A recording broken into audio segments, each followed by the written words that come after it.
Welcome to the GameChanger 00100 show. I'm your host, GameChanger. So, before we get into what I'm going to review, I want people to understand the concept of a wall because I think that a lot of men, well, first of all, a lot of men just want to be contra, like they want to give a different, more enlightened point of view. So they'll disregard, what's commonly understood by society and particularly in this space. That's why you get these guys to say the wall don't exist, et cetera, et cetera, et cetera. To speak as if a woman will always have value, which is there's definitely a truth in that. But that's not what the wall means, and it definitely is not what the wall represents. So I'm going to break it down to you. The wall is the point where you've reached your maximum. You've reached the maximum amount of time, money, resources, and attention that you can receive from your beauty. So if you were to just like have a meter that determines all of these things, you start off at 18 and it's very high, and then as time progresses, because your social circle improves, it becomes higher and higher and higher. And then at some point, and it's different for every woman, at some point you meet like the maximum plateau, and then the following day is going to go down. Does it drop down immediately to the point where it's like your JJ just has no value at all? No, it doesn't work that way. And I think the people who say the wall doesn't exist is trying to dispel that. Nobody's saying that you wake up one day and on your 50th birthday it just completely seals up like somebody put cement in your box. Nobody is saying that. But what they are saying is that there's going to be a day where you're going to get the most, the absolute maximum that you can get from it. And every day after that, for the rest of your entire life, it will have less than that. That's the wall. Now, really, the wall comes when women come to an understanding of it, but nevertheless, that's the wall. They just don't realize it until later. For example, on August 14th of this year, Halle Berry will turn 60 years old. 60 years old. Is her vajayjay worthless? No. Is she still able to get a man, seduce a man, and get married? Well, apparently she did. So yes.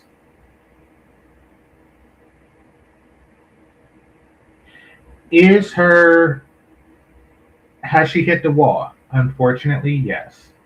Is she aware that she hit the wall? Unfortunately for her, yes.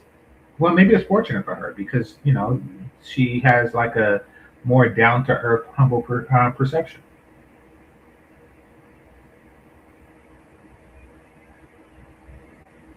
But if I had to guess where she got the most accolades for her beauty, for her everything, for her talent, her beauty, her wows, etc., etc., etc., was the movie Monsters Ball, where she received an Oscar.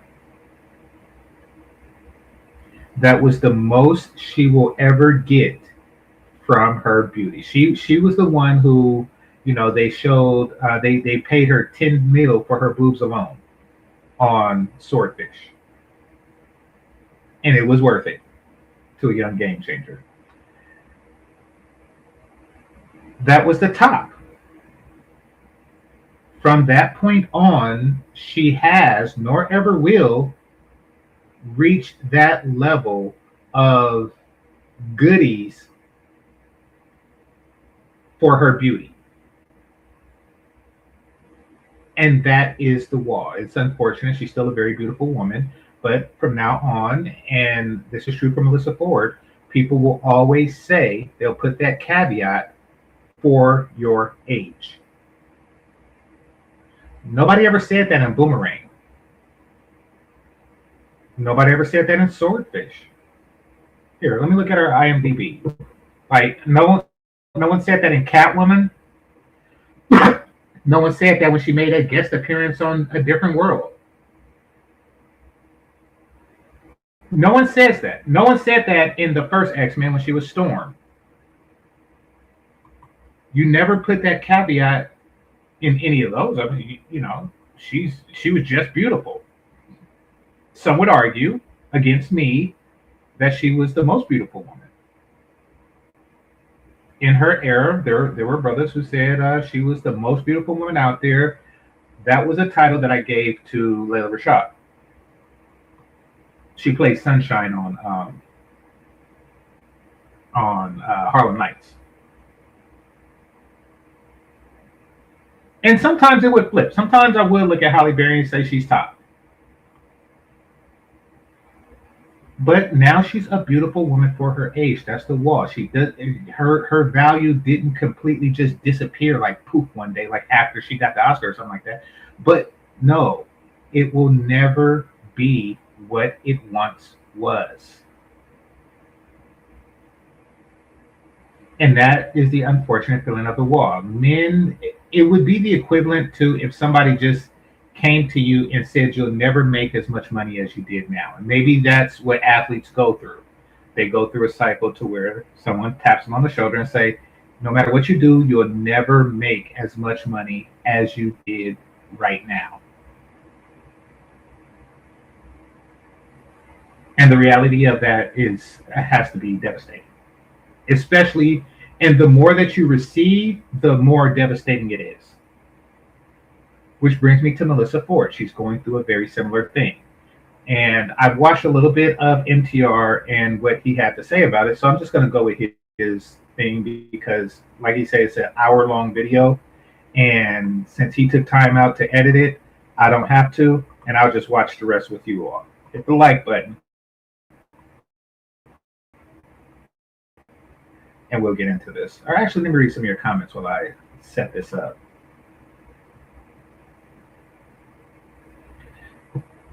Someone says, do women hate men who get vasectomies? Well, you're speaking about the plurality of women. And so I would have to say not typically, not that I'm aware of. I don't really know why they would. The only women I could think that would do that is the women of my past. I don't know how old you are, but the women of my past who, or maybe if you're wealthy, but when I was younger, there were a lot of women and girls who wanted to get pregnant by me. And it was for a number of reasons,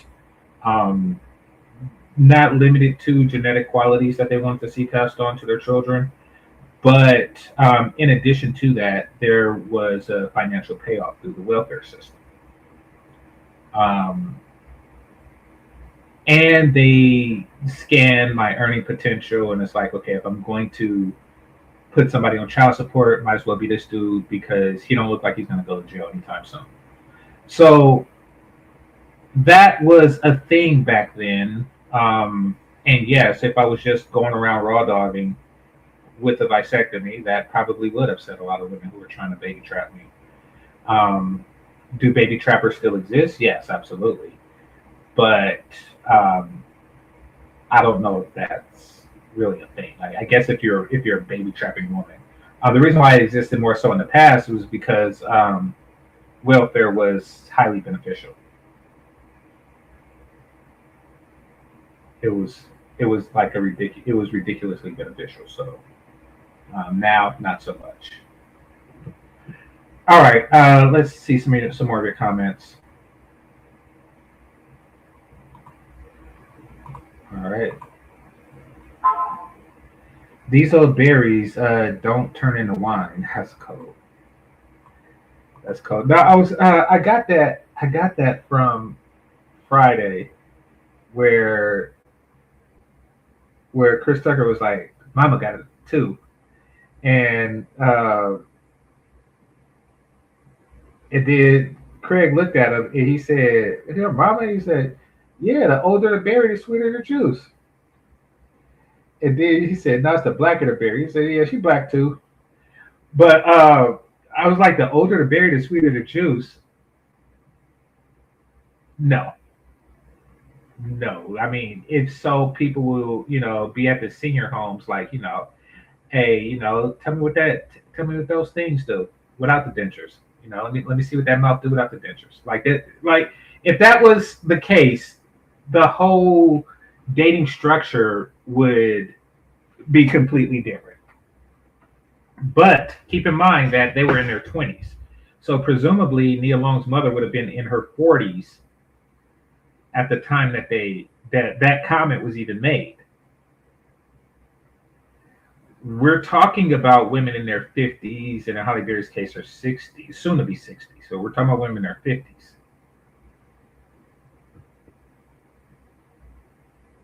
All right. But JJ can't listen and learn. It's worthless. Okay. There's two schools of thoughts on the word worthless, and I think that because you might be using it the way I use it, which if you break it down into two words, like I believe it should be, you're worth less. You are worth less than you were worth before. Kind of like Yahoo stock is worth less than it was in the late 90s, early 2000s. It's worth less. Now, is it worthless? No, it still has a value tied to it, but it's worth less than before. Is it, so, but a lot of people believe that when something is worthless, it has a zero value. When I say something is worthless, it means that it's worth less than something else, or its past self, or maybe in its future self. All right, so let's see, which is probably a woman's 24th birthday, a typical woman, yes. Halle Berry, I don't think that that's the case because once again, her accessibility, her visual accessibility expanded over time, meaning more people got to see her beauty over time. So like, say if she was like a tad less attractive at 25 than she was at 24, at 25, her movies started opening up in China, and now she got like a whole new influx, or she found another way to display her talent, or she decided to let the girls go, and Swordfish paid $10 million for that. So yeah, but typically it does happen somewhere in the mid-20s. You're right.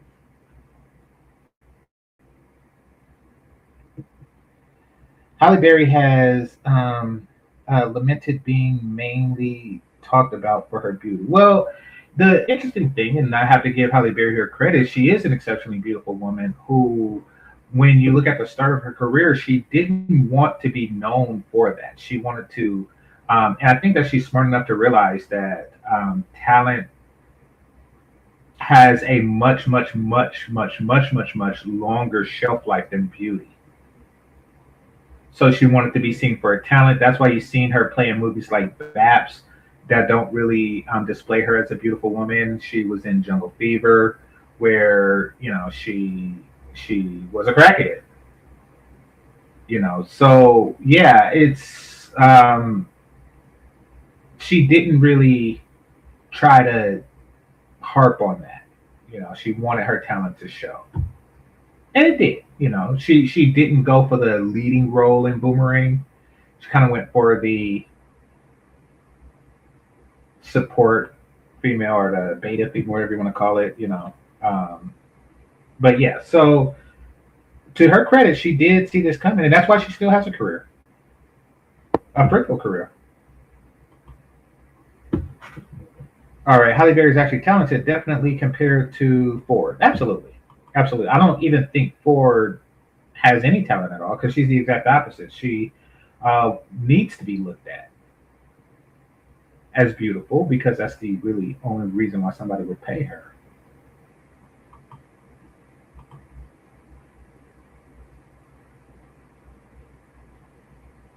Holly did end up doing a WWE back film. I don't. Okay, you know I don't know if that's like down. Like every now and again, people do stuff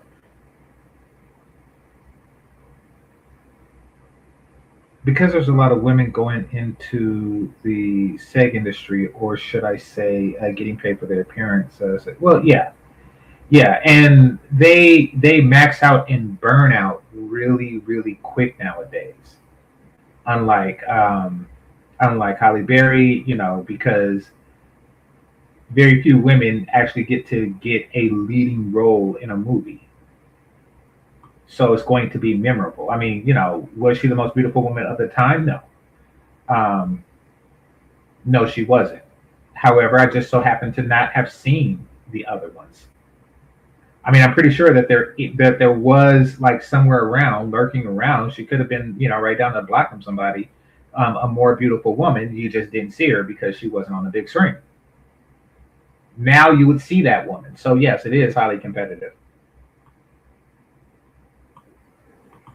for male attention, male gaze. These women are not understanding that these women are not understanding that there is a wall. Yeah, well, I explained it to them. I mean, when they give a counter, y'all can tell them that. Let's see. Do women hate men who put hot sauce in condoms? Yeah, I'm okay. So I'm not really for poisoning them. And yeah, I know it's funny. You see it in the movie. Actually, I think that something is wrong if she, um, sees hot sauce and do what she's gonna do anyway. I think that there's something wrong with that. I heard one of the white red pillars say something about horseradish sauce, but I'm not gonna do that either. I'm not. As a standard practice, I just run water in the condom and tie it in a knot and flush the results down the toilet. That's what I do. There's no need to just like burn them or do anything strange. You're 56 years old. Okay, I got you.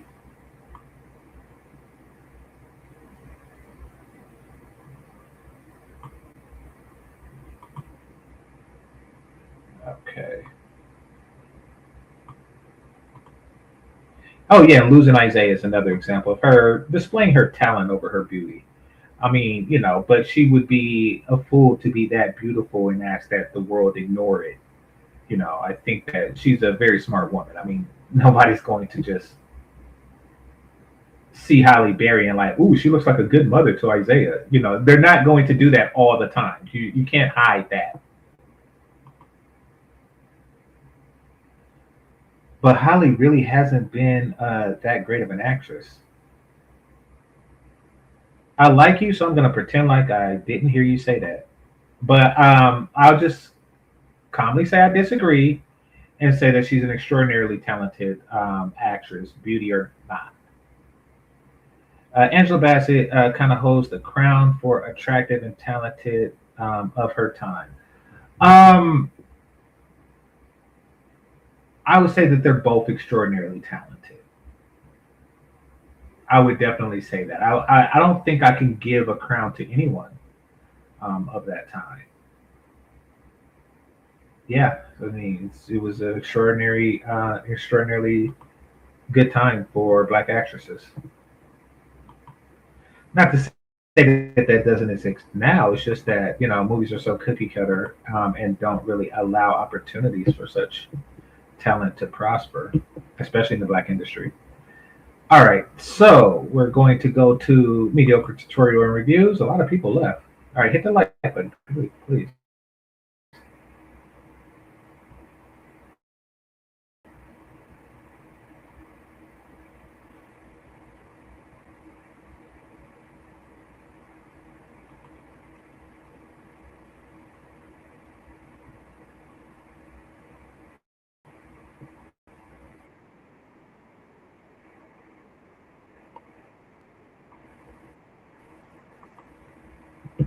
Okay. I also like this little montage that MTR did in the beginning.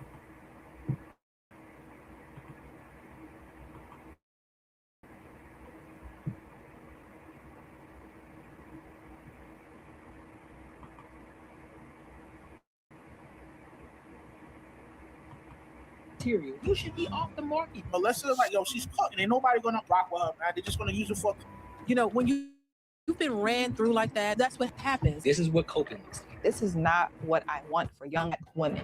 I'm aging. Look, it's not that tight anymore. I see her videos from time to time. She does like this whole morality piece for Black women, which I do enjoy. She has like a Angela Bassett aura about herself too. I don't give a. Oh, we're gonna have a good conversation here today.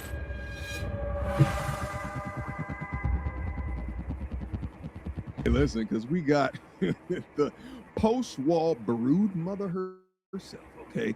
The wall banger Hall of Famer back at it again after the last roasting from the internet and from yours truly, Melyssa Forde. Now she's back by way of the Lovers by Shan podcast. I'll leave a link to this down in the description box down below. It's about an hour's worth of content, but in the spirit of fair use, we're going to go through and we're going to dissect some of the things that she's saying and translate it into English for us. Now, this is a follow-up conversation. After about 3 or 4 months ago, she was on the same podcast and she said some pretty interesting things. I just don't see anybody out there that I really would love to sleep with. Like, I'm super, like, I'm an incel right now, involuntary celibate, because there's nobody out there that I would really like to sleep with, and plus I'm so busy. I don't really know if that's what incel means, or even if it can apply, if the word can be applied the same way to women. Not wanting to sleep with the people that are available to you. I think incels are more of the variety of not having anybody available to sleep with whatsoever. And actually, believe it or not, a lot of sexless men fall into the former category, not the latter, meaning that they simply aren't interested in the women who are interested in them. I would say each and every single white guy on the planet falls into the former category because there's always a swirler out there for them. They just would rather beat off into a sock than to be with one. So, yeah. Think about it. All right, let's continue. For me, but now she's back to describe why she is so happy with every decision that she has ever made. But we can smell the coke from a mile away. So let's see, or is this going to be yet another coke episode? Let's get into it without further ado. Who's controlling the idea of that idea of value? Men have dangled marriage in front of us like a carrot, since that is the thing that they feel like is the ultimate goal for us. And that is the pressure that society has put on us. It is no longer the truth. At the end of the day, it all comes down to control. That's what it all comes down to, Okay. And sometimes my commentary is going to overlap MTR's commentary. Great minds, even though mine is greater, think alike. However, sometimes it's not, and that's just the way it is. Now, what was she saying? The control thing. The control thing.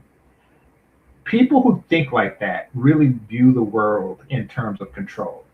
She believes that men dangle marriage in front of women like a carrot. That's because she dangled something in front of men for a very long time. She just dangled that thing in front of men for a very, very, very long time. And she enjoyed what she got from dangling. Now, she could still dangle it. However, the horse isn't going to run as fast. So understand where the term carrot comes from in that context. or dangle something in front of them. A way to get a horse to run would be to hold a carrot in front of his face. And the faster, the horse would run towards the carrot.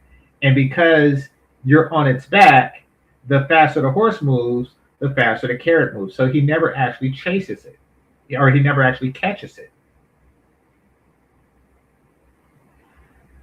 Women like Melyssa Forde, who worked in the industry, let's just say she's a SEXX worker, for a very long time. Her entire being is based on dangling that carrot in front of millions and millions and millions of people, and all of men, and all of these men feel like their every action that supports her will get them a little bit closer to her carrot. Now, the problem is not that she can't find a man to marry or something like that. The problem is that she can't get millions of men to enthusiastically chase her as she did in the past. So she feels that power waning. Now, to balance the universe, she wants the men to feel like their power is waning as well. But you see, men never collectively dangle marriage in front of a woman to get what they want. They don't, because it doesn't really make sense. If you're talking about SEXX or something like that, because that's done typically before marriage, and the woman would have to want the man to marry her, that means that they've already reached that stage. He's already getting what he wants. There's really no need for such deception. If there isn't. Somebody said projection. Yes, absolutely. Control over finances, control over status. The thing that I found most funny about all of the men that were kind of in an uproar over what I was saying, when they hear the word decenter men, they hear I can no longer control anything that this woman does, because she's not all of the normal things that she would. Trust me, if I could control what you did in the 90s, I would have. There is no I can no longer control. What the hell? I couldn't control you then either. I mean, trust me, you would know, and you would remember if I could, when your box was worth a lot more. When your box was worth Yahoo stock. Now your box is worth Yahoo stock. So yeah, it's let's not even pretend. Somebody said projection, and I agree. Looking for a protector, a provider, a ring on her finger. Oh. None of those things impress me or impress upon me, or even feel like I need them. Okay. I have proven I can take very good care of myself. Okay, we don't care. Here's the thing. Listening to her words, right? It continues to give us amazing examples into her mindset. Oh, and this is why I didn't play the original video, but I played this version, the MTR version, because he kind of paused it at a perfect moment. I should have made this into my thumbnail. He paused it at a perfect moment, and it really captures her age combined with her attempts to hide it. And this is why a person would say, very beautiful for your age. Because if you look at her right now, right, you'll see, you can't really pinpoint by looking at her face where she's aged. You don't see the obvious signs like the crow's feet that some women get in their 30s, or the wrinkled eyebrows or anything like that. The forehead, she probably had work done too. In fact, she almost definitely did. The nasophobia folds and stuff like that. You don't really see the aging directly on her face, but when you look at certain angles, it just kind of hits you like, yep, that's 50. And you see it on the hands. You also see it on the neck. So what happens is, They go and they get these fillers and they get these nip tucks, and they look at themselves in the mirror and they see something a lot younger, and that's because they're looking at a particular frame, a single frame. Like they'll look in the mirror and they'll smile or something like that, and that could fool a guy for a while, but you'll sit across from her, and then she'll hit you with this angle here, and it'll all come crashing down.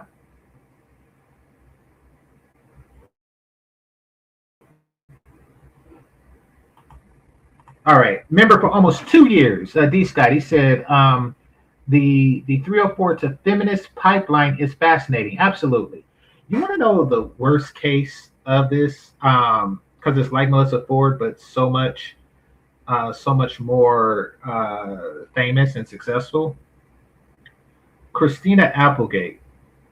Now, Christina Applegate, if y'all remember, she played as Kelly Bundy on Married with Children. Now, she's a little older than I was, so she wasn't necessarily a crush of mine. In fact, my white girl crush at the time was Topanga. But even as a younger man, probably not even in puberty yet, I did understand that she was beautiful. Like every time she walked into the room, the crowd would cheer and stuff like that. Like it was no mistaking that she was what she was. So, and then she had like a somewhat, successful career after that. You see her from movie to movie, Don't Tell Mom the Babysitter's Dead. You see her around a lot. And, it was, her career was based on her looks. Kelly Bundy was the character. Kelly Bundy was an attractive girl. They couldn't have just hired anybody into that role. She had to actually look appealing. She had to be appeasing to the male gaze. So she became very wealthy at a very young age, and everything subsequent as a result of that, or everything her entire life success was a result of her career beginning with Kelly Bundy. That's a fact. Now, she suffered through, I don't know if she had the big C for a bit or something, but she suffered through an illness, and I don't know, I think her husband wasn't there for her or something like that. But now she's just like full, she turned into Marcy Darcy. She turned into the feminist. She turned into Marcy Darcy because of that. And it's like, wait a minute. To me, that's completely hypocritical, because you're trying to convince women to not become successful, not use their beauty, or the male gaze, or whatever you want to call it, to enhance their quality of life. Now that you don't have the ability to do that, that's ridiculous. That's like a basketball player, a pro basketball. That's like Michael Jordan saying, "Don't play basketball." Come on now. That's ridiculous. Receive this backlash from the internet from both men and women, and instead of listening to understand what degrees of trauma, right? I'm using that very because I'm told to be sensitive for all of those years.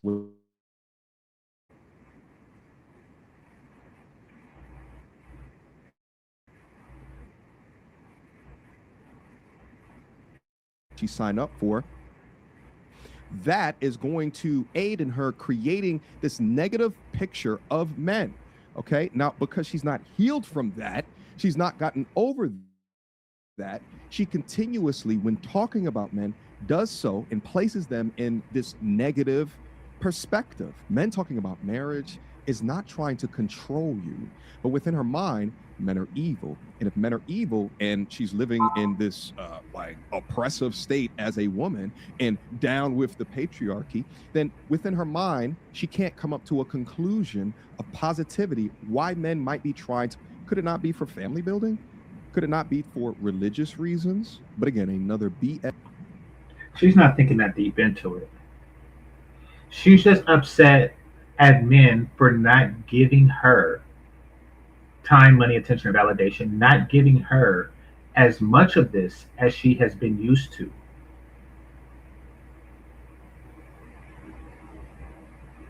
Once again, it's a sad decline. She's upset at men for not turning their head the way they used to in her 20s. She's mad at men for not begging for head the way they used to in her 20s. She's upset. I mean, you know, it's she has a reason to be upset, but it's not her fault.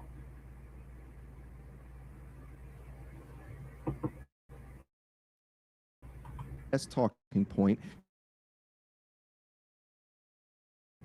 into the female zeitgeist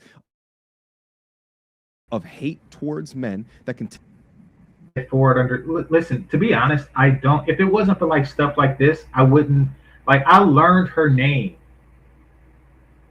like I'd say like in the last 2 years or so.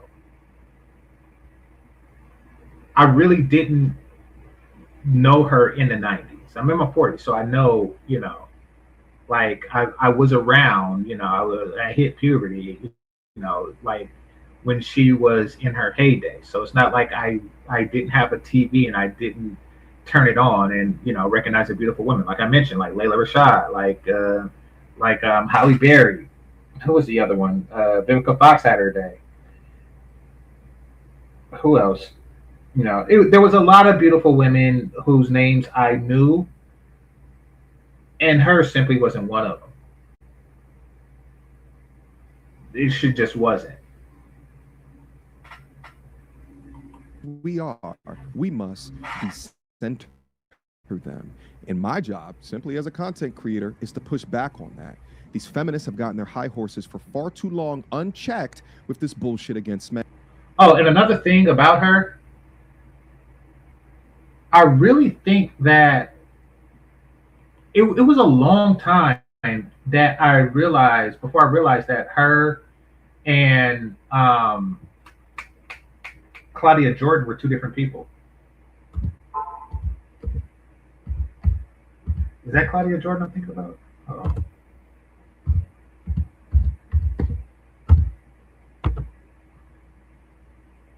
Yeah, that is. That's Claudia Jordan. I think for like 5 years, I thought that was the same chick. Or like when talking, not 5 years, but like when talking about them in this space, I thought that they were like the same person for a long time. And it's still like that. That's how insignificant they're, because like I know Halle Berry from All Others. I know Lisa Turtle back in her heyday from All Others. I knew Tatiana Ali from All Others. If she was to star in a movie, I would say, wait, is that Melyssa Forde or is that Claudia Jordan?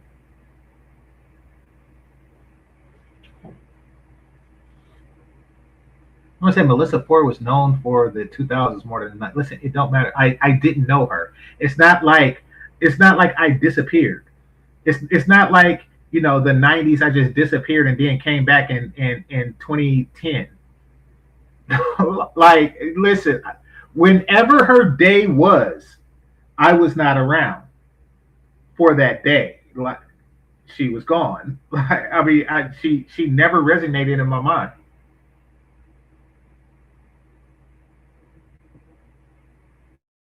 And that's why there's so many young women today. Gen Z women hate men more than any other generation of women before. Go look up at TikTok and I'll prove it to you. Let's go.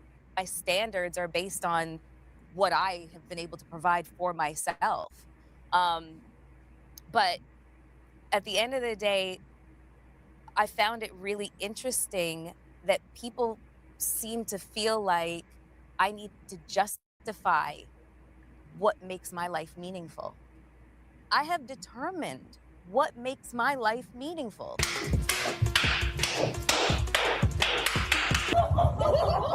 I have my own system of values. Okay. I have my own ethics, my own moral code. Yeah. I know what I place high on the list, and what is not very important to me. And I have constructed my life in a way where I'm content every single day. Every single day. I don't want for anything. And I'm not even talking about material things here. I wake up to unconditional love from my puppies. You know, like, and they bring me so much joy. Okay, I actually didn't see this part. I also didn't see the cat part. I seen a little bit after this, so I must have stepped away or something, or did something else. But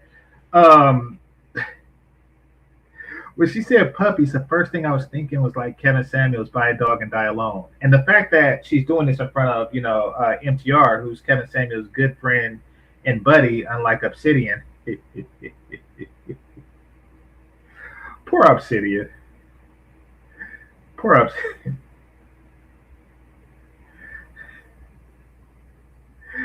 Poor Obsidian. He's like the person who wanted to be down with the crew but never was actually down with the crew. It's like you have Batman, you have Superman, you have Robin, and you have Aquaman, and you have Hawkeyes, and then you have Obsidian. And Obsidian is a person with no powers and no real cape. He just got a bath towel around his neck trying to kick it with the super friends. Like, that's Obsidian.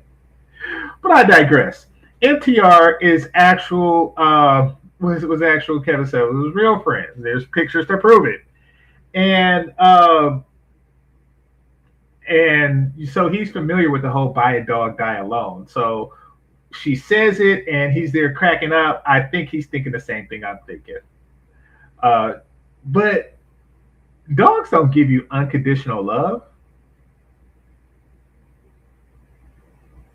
Dogs don't give you unconditional love. Like, what are you talking about? You gotta feed them. You gotta feed them. You gotta walk them. You actually literally gotta pick up their poop. What are you talking about? That's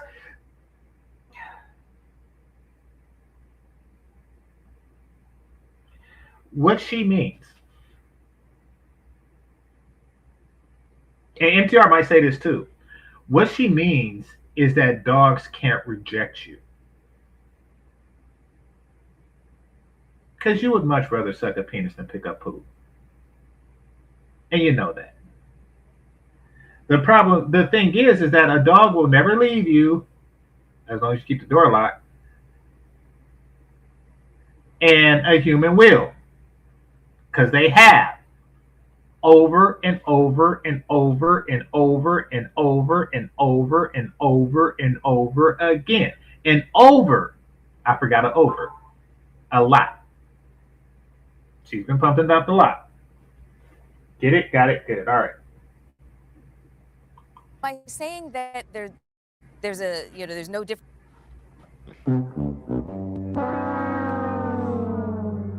I just wake up every single day to this unconditional joy from these non-human entities that can't talk back. They can't tell me that my shit is bullshit, right? They can't argue with me, all right? And they just listen to me in allegiance to everything that I want. They don't need to compromise. They just have to listen to me and all of my other bullshit. This is cope times 10 mixed with derangement syndrome. Melyssa Forde, nobody mad at the way that you choose to live your life. The issue that I brought up within my video is you clearly have an issue with men in general. You made a career out of sexualizing yourself, which is going to attract a certain type of man that will treat you a certain type of a way. You copy the exact system that I use to generate between $50,000 and $100,000 a month purely from. This man make $100,000 a month just talking. I probably have to like show my face and actually, produce. To make that kind of money, because I didn't even know that was on the table. And Kevin Samuels told me personally that I should do just that.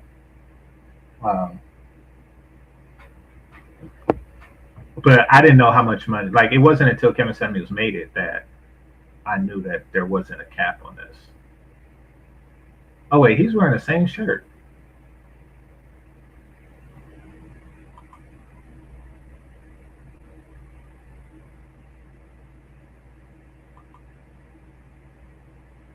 I'm gonna say, but she turned down marriage proposals. Didn't more fool her?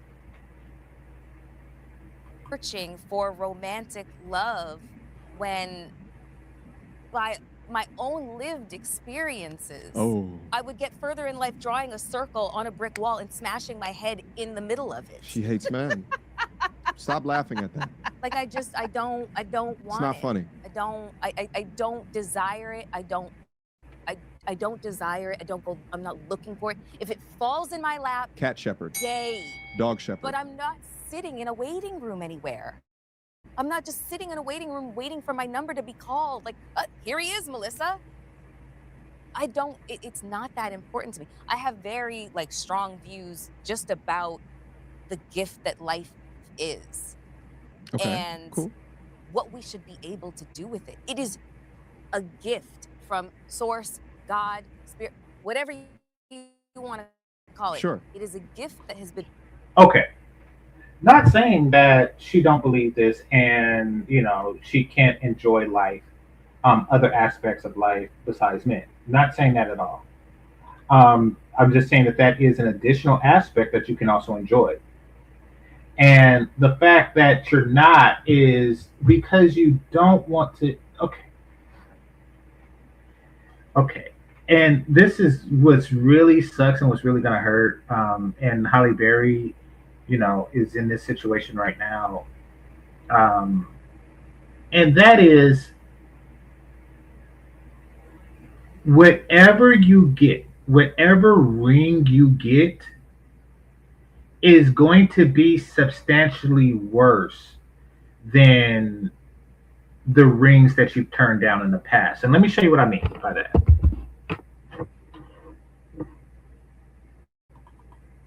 Hold on.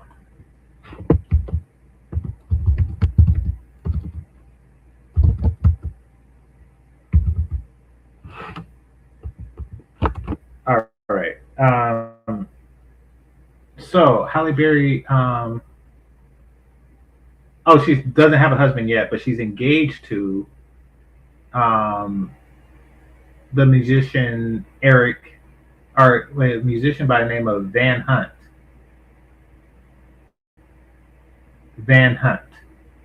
So you have this guy named Van Hunt, right? Now let's look at her previous husbands. And this isn't a shot or dig at Van Hunt. Let's just look at her previous husbands, because Van Hunt, I don't know, it's not a household name. Let's start there. And let's see. However, Eric Benet, David Justice, Oliver Martinez isn't, I don't know who that is. But so you can see the decline. You see the decline, and they don't want to be reminded of that.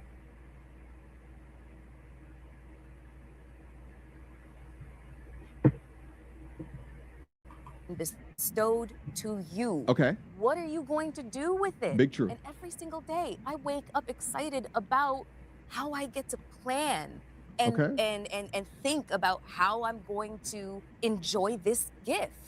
It's a wonderful thing. So now I'm planning all kinds of travel through Europe and Africa with friends that love me, and meeting up with friends that love me in other parts of the world. Yeah. And, I mean, it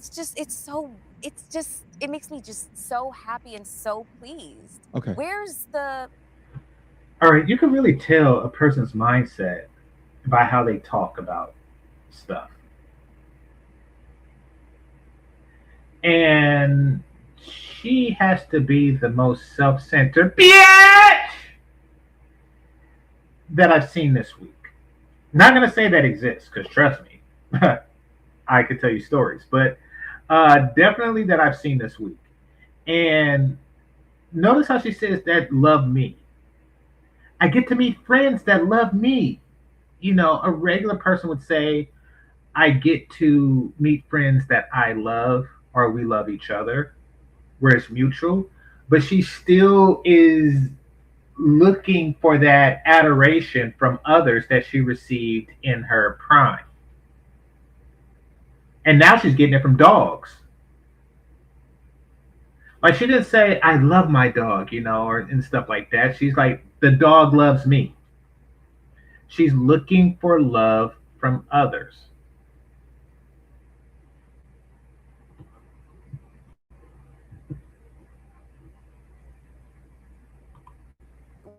Where does it sound like anything's missing? Here. Right. Let me tell you. First off, let me just say I am happy that you found your happiness. Hopefully, you can bring all your animals with you as you go on all of these trips on some like Noah's Ark shit.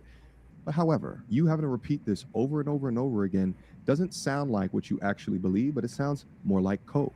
Like you're talking to yourself, looking at a mirror, trying to convince yourself that this is happiness. Now, if she talks Well said. positively about men while she talked about going abroad, then that would come. Shani has that neck too. These brothers have old necks.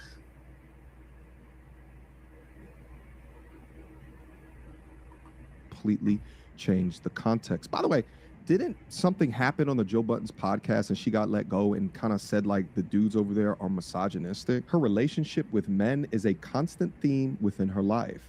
When there's 50% of the population that inherently you have an issue with, then it says more about you than it does about them. Let's proceed. Which is something that we pointed out in that. Okay. Is that too much? No. Great. Amazing. Okay. What? It's giving passion. Drink that tea, baby love. You can't watch your mom die in front of you Okay. and not really understand on a visceral level Mm-hmm. how much of a gift life I went through the is. same thing. You're right. And then really Okay. Rest in peace to her mom and MTR's dad. I don't understand that. That was left field. That was left field. But let me see where she's going with that. think, well, how do I honor my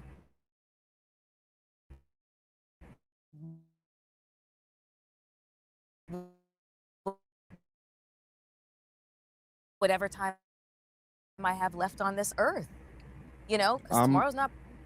It took years. Like I said, you cannot watch your mother die and know what she had done for me in terms of even just business, tying everything up pretty pink bow and leaving me an inheritance that allowed me to live in a way that that really had escaped me for many, many, many years. Like, wait, what? I was really good. Like financially, really good. Was the inheritance before or after the video vixen career? Would be the question I'd ask her right now. And then I just had to get my no. That's not what I would ask. I'm looking up the question I would ask. And understand life is a gift. What are you gonna do? Okay, so like how many all right, let me have pause right here. So Melyssa Ford's mom passed when she in 1985. It looks like.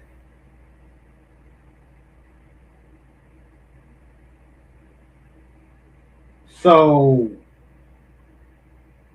I don't, because she would have had to have been what, 10, 12? Melyssa Ford would have had to have been like 10, 11 maybe. If I have the right person. So it would mean that you came to this realization, that you had this realization in 1985. Which is like 40 years ago. But you're bringing it up now like I just found this newfound revelation. Or am I tripping? I'm hoping. I don't want to say I'm hoping that this is the wrong Ford, but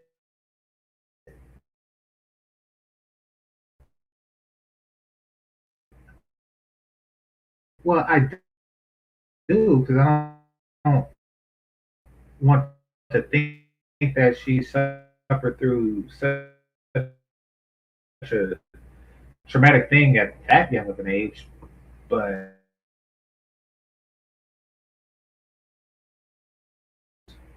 born in December 2022.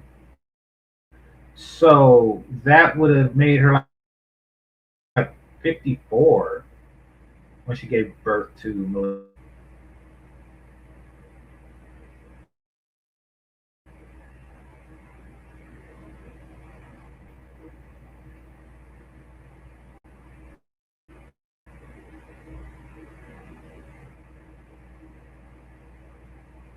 Because it's not making sense.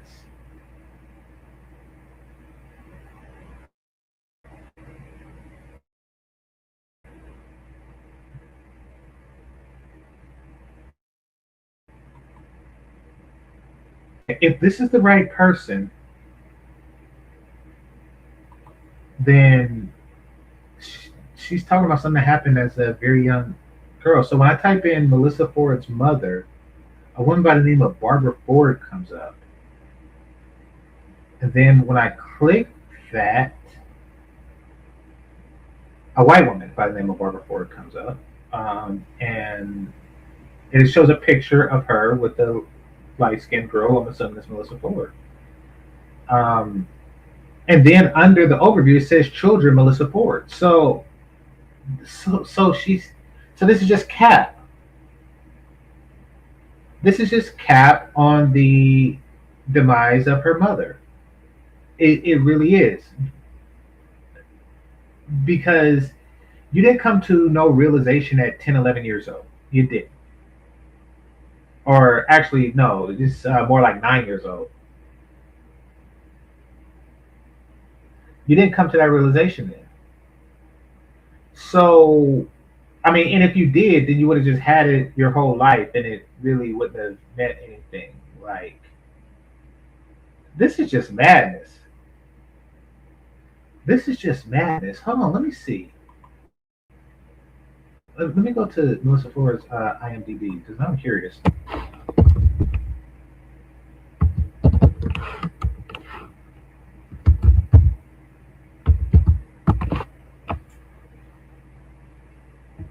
I mean, what she's if this is the right one, what she's doing is really disrespectful to someone like MTR, who you know, his father recently passed, and you know, he's like, I can relate, but no, because he don't use it as a talking point to push some ridiculous narrative.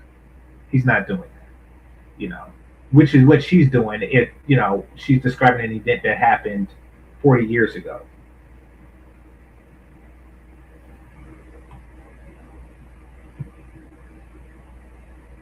All right. I'm not going to do this. I'm not going to dig too deep into it. Let me just play the video. I'm turning 50 this year.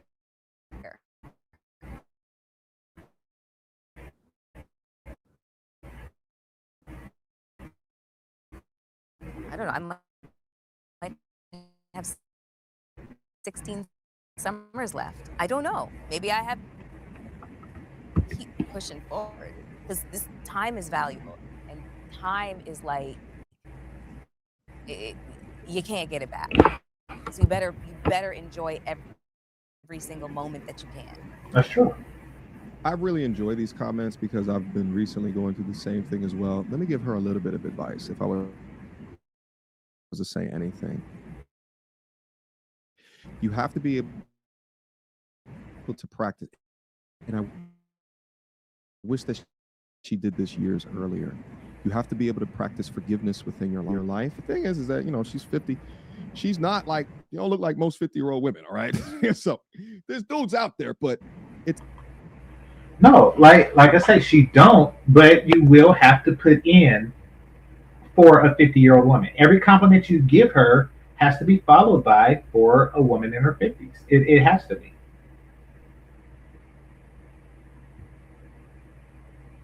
Sounds as if that through the conditioning of the feminist movement and propaganda, whatever her video vixen career, which is going to orient how she thinks about men, right? Or just other personal relationships, working relationships. Shout out to the Joe Budden podcast.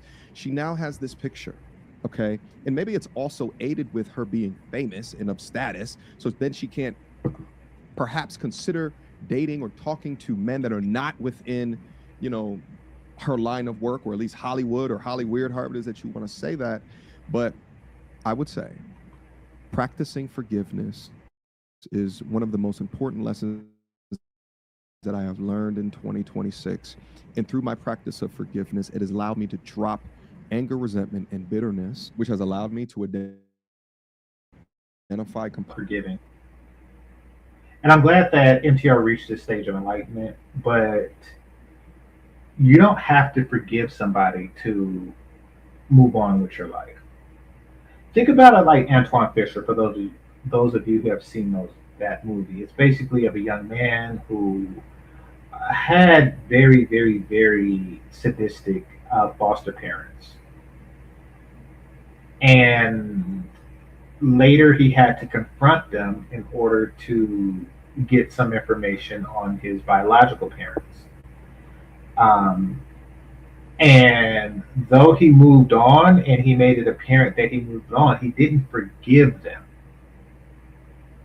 Forgiving just sends the message to the person that that type of behavior is okay. In this case, they would do it to other kids. But he did say he moved past it. He's able to live his life uninterrupted by the horrific past that they put on him. So I believe in that. I don't believe that you should forgive people who do wrong things to you. So, clear distinction, MTR. The weaknesses that were holding me back. But let's proceed. What about my life seems like there is something missing? If you think that my life is all of this is just auxiliary, all of this is just accessory until like a man finds me and claims me and walks me down the aisle, are you insane? Are you insane? You can actually enjoy both. So I'm looking at okay. Actually, I'm gonna share this with y'all. I mean, so I want y'all to understand, as I do, the magnitude of what transpired here. So you can understand how she feels, because I want y'all to do that. I want y'all to understand how she feels. So I'm looking, because I'm like, I can't believe that her mother had her at like 54, and she's trying to. I don't want to get back into that, but in doing so, I go to IMDb to look up, to look at her some more, to see, is that really her mother? And apparently it is. But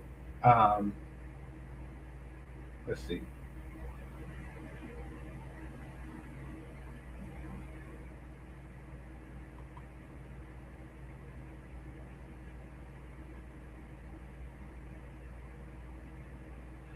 Okay, as I'm reading this, I was reading this as I was setting it up for you, because she didn't mention her father. I'm wondering, okay, I'm going to go a little bit off topic here. Here's my theory.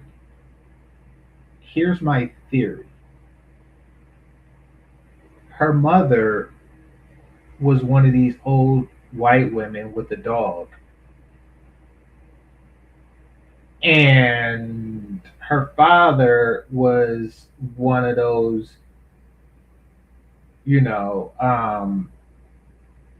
Caribbean dudes that show these old white women a good time in exchange for gifts for their girlfriends, their local girlfriends. Because look at the situation. The father's not mentioned, but it says Forde's mixed race, with her father having roots in Barbados and her mother having Norwegian, Russian act. Okay, so let me see if they actually. Oh, here we go. Let's see. So I'm going to speculate, but I want to see, like, they say more about her father. Because if they don't say anything about her father, if he's just some nameless person, then chances are she was an older white Canadian woman who at 54 decided to, dust off the box and go get her groove back.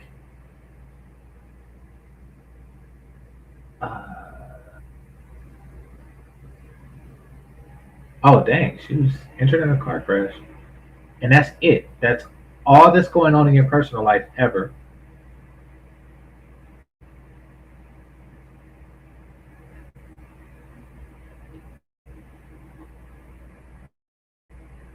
All right. Anyway, because I don't think I'm going to find anything of interest in that regard. But damn, damn. So when you look at a woman who's 50 and you say, okay, she was pretty for a 50-year-old woman. She is, but damn,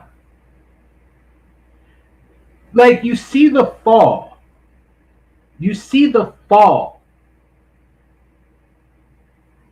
Like, I mean, you look at her, you like, yeah, I do her. You look at her now, like, yeah, I do her. You know, if ever I'm like feeling the need for some oldness, but I mean, you look now, you like, whoa, and that's something that, and that's what the wall is. Like, you lose that damn effect. You know, you lose that.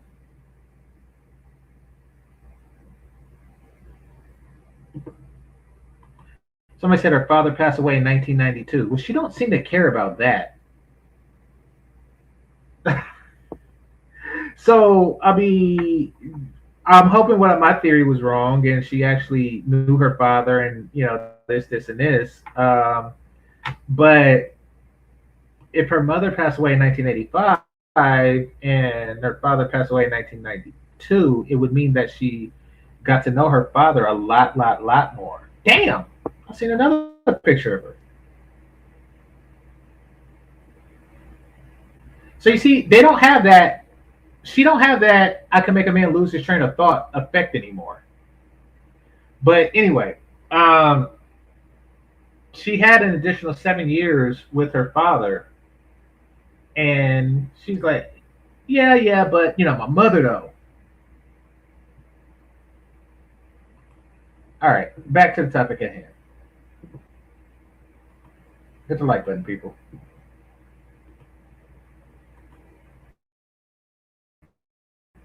How much more of this I gotta go? I gotta stop interrupting so long, so I gotta go. Saint, that's just weird.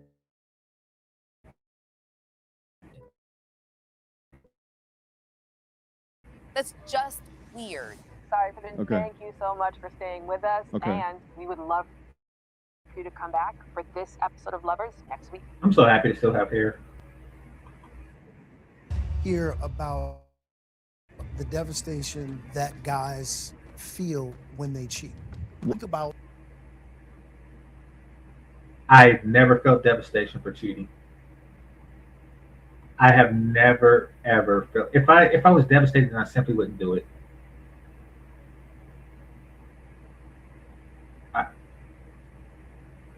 What? Okay.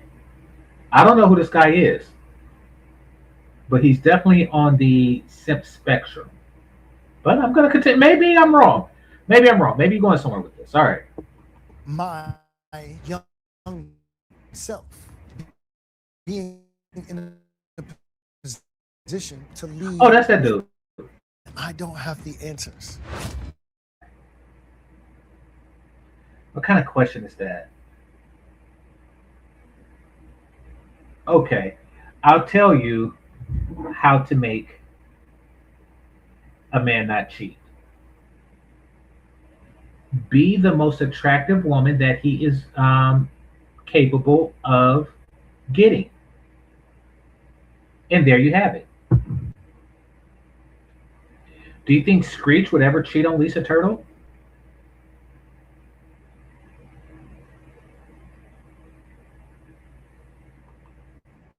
Your son.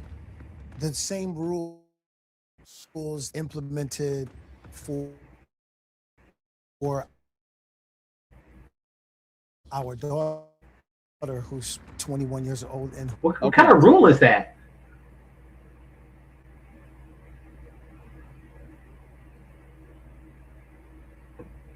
That's weird. That's very, very weird.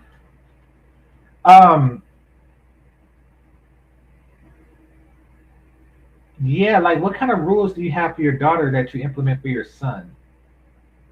And that he would follow even as an adult. That's just all the way just strange. Like, okay, so you tell your daughter to have a 90-day rule, and you tell your son to have a 90-day rule too. Which means that your son is walking around like, hey, don't suck it yet. You gotta wait 85 more days.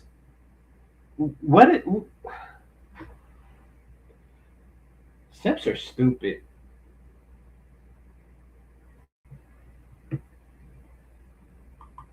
my finger. This is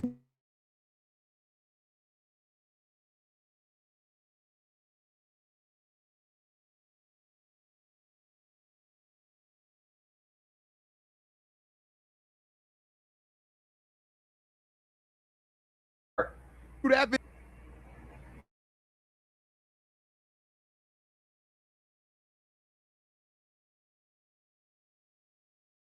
person is the person that you was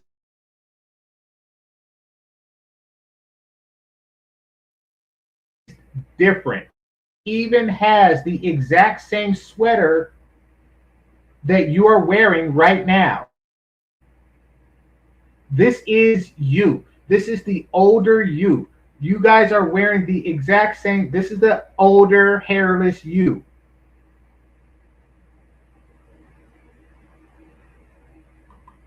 I look like a goodie.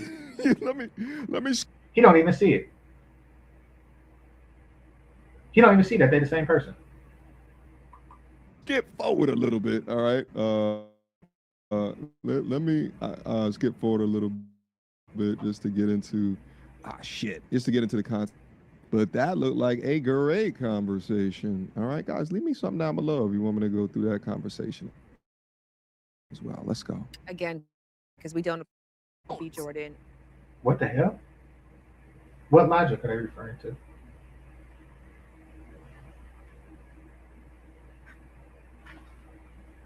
Or to Trevor Noah. No, we don't. We don't. Lovely guys. But no, we don't put the same pressure on them. We and their excuse is just not as good. I completely I don't know what you're talking about. Maybe MTR does. Disagree with that. No, there's memes about Leonardo. The women are putting pressure on. Oh, they're saying that men put pressure on women to get married. So what they're doing is they're bringing up stuff from like the 50s. And yes, there was pressure. Now that there hasn't been pressure on women to do that for a long time, since before Melyssa Forde was born.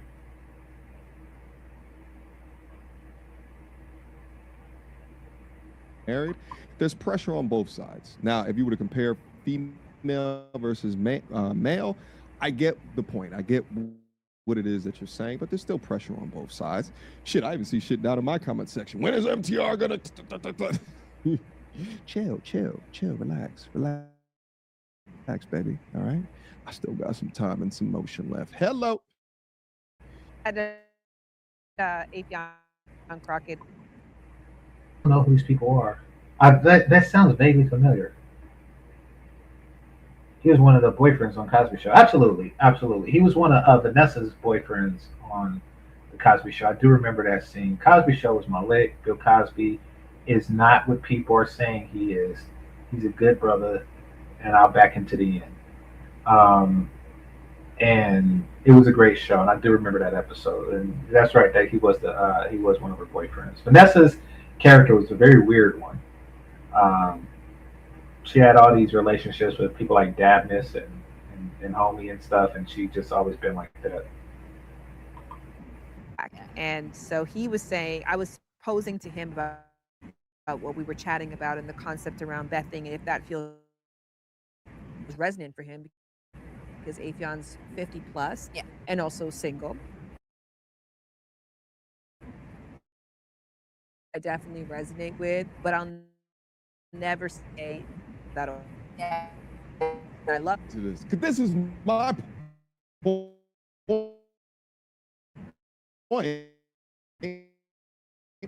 because there tend to be statistically more women who are financially stable, who are This is not true. No, it's not. But let's see what MTR say. Men in America, on average, make more money than women. That's not what she said. And MTR has to understand that once they reach a certain very basic level of sustainability and financial security, they're going to use that to buy time. And that's to choose a better option. And that's what she's talking about. It's true. Emotionally intelligent and have put the effort. Wait.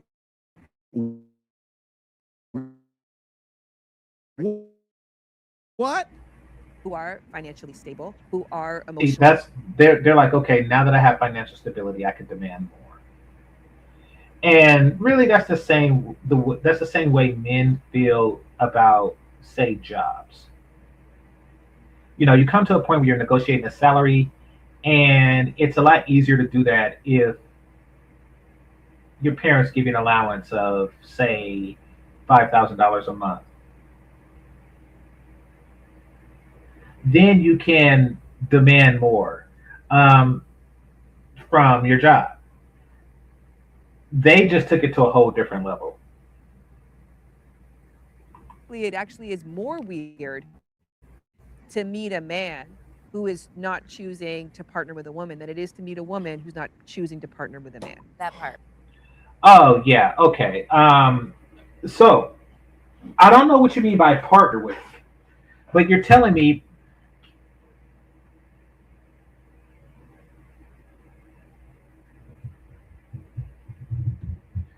oh, man, I have to play that back in. Don't know what she means by partner with, but you're telling me that more men are willing to leave the club and jack off than women are willing to leave the club and jack off. Where did you get that from? So now we're getting into the portion where they're just telling light-skinned lies.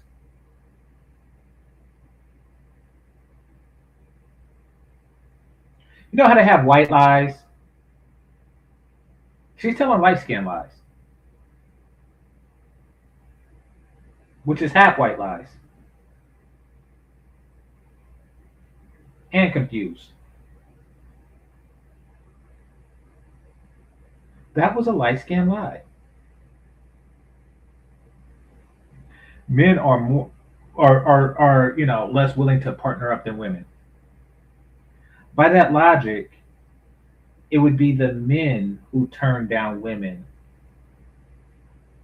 It would be women approaching men because she's more willing to partner up. She's looking to partner up more, so she will be the one to approach. And it's the men that's turning them down. In fact, when you through online dating, it's actually the men who are swiping left and the women are swiping right. So now we know that she's completely full of shit. Let's continue. That part. Fake if news. There was a whole bunch of, Where's my cat? who can I think of that's a really good dude that's not an app. Who's really great to his wife. Me. Sure. It's called you know who I'm a really big fan of, the couple-wise? Sally Richardson Whitfield and Dondre Whitfield. Yeah. We had him on the podcast. I'm a okay. Oh wait, I'm not sure. So I'm with MTR. I don't know. I didn't know who they were. As far as I knew, he just went into the void that all extras from the Cosby Show go into. I did not know who that was until just now, and come to find out that he acted in other stuff too. The fact that she knows her name, okay. Here's the thing. He's not a household name. he's not known for his acting chops, at least not in anything that I'm aware of. So the fact that she knows his name and his wife's name, who's less known, really means that she follows successful couples. So all this, oh, I'm decentering and blah, blah, blah, blah, blah, blah. No, you look at this ninja's life and fantasize. You flick your wrinkled old bean when you think about this dude's life. Or actually his wife's life. You do. Because if she had said Barack Obama like the other woman said, I would say, okay, everybody knows Barack Obama, and that's just an aspect. Because people around this way, they know Steph Curry, and that's that's an aspect of his life. His family life, which is, in my opinion, very healthy, is an aspect of his life to be admired. But you know him from his prowess as a warrior. This is something different. There's nothing else you need to know. That's all you know is his family life. You fantasize about his family life. You know what you should have did when you looked like you did in 2005 on that picture with the belly button ring? That's when you should have pounced on him, but you didn't.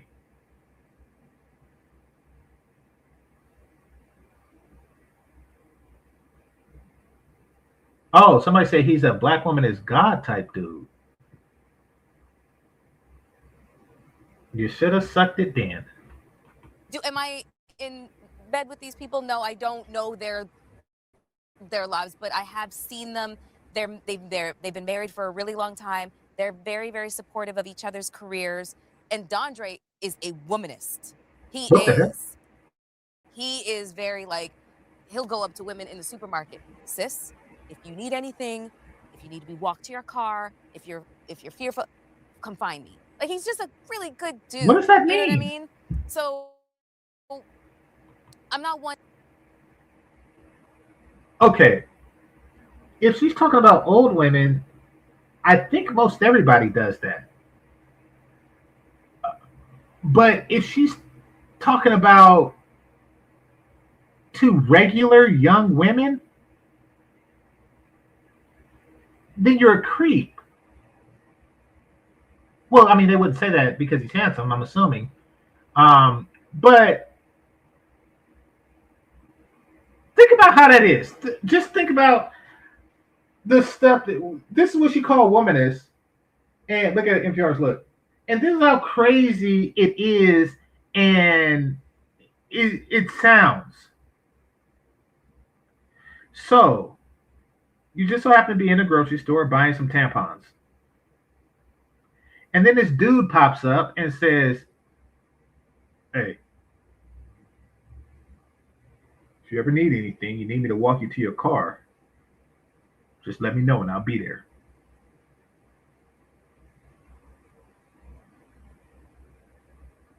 That's not weird. Wow. Okay. Now, trust me, I'm not stupid. I get why she finds that attractive. She finds it attractive because he's under the mindset that men are innately bad and I should protect you. And it's my responsibility to protect you from innately bad men. Women are in constant need of protection because men are bad. They constantly need to be walked to the car because, men are just out in the grocery store parking lot waiting to grape.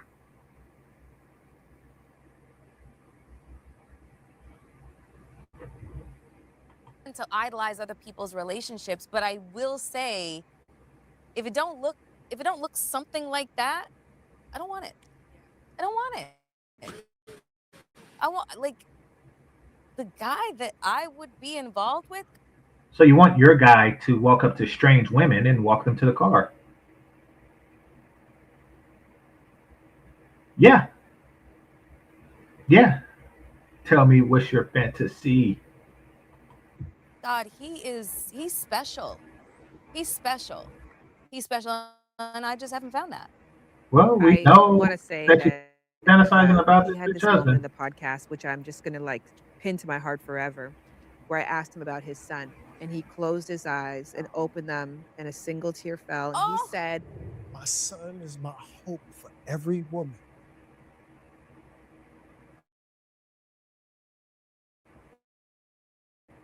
I'm gonna have to look at this podcast. His heart. Listen, I'm telling you, this is a older MTR.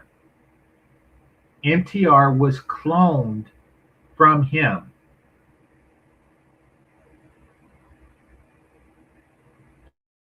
Like 15 years, like when he was 15, they decided to clone him. The sisterhood decided to clone him and make MTR because they thought that simping was genetic. Like they both walking around with a blue sweater shirt on with a necklace.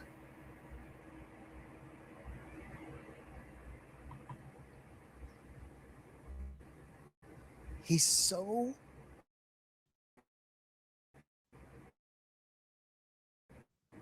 spiritually sensitive. Holy crap. Oh, crap.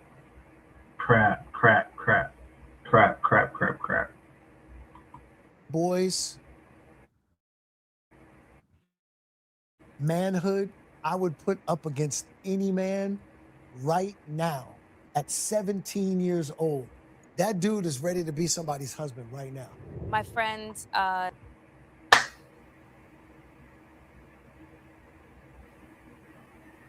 can't believe that your greatest hopes and desires for your son is how fit of a husband he would be for your daughter-in-law. Shout out to Dennis Spurlin. It seems like he's raising his son to be some beat-ass ninjas. Like I see him with the Taekwondo, training with his sons and stuff like that, and all that good stuff.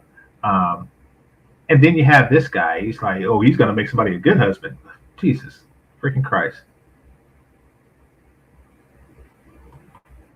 Jeff Friday, the founder of the American Black Film Festival, he's like my brother from another set of parents. He's like one of the first people that I met when I moved here. Just real quick.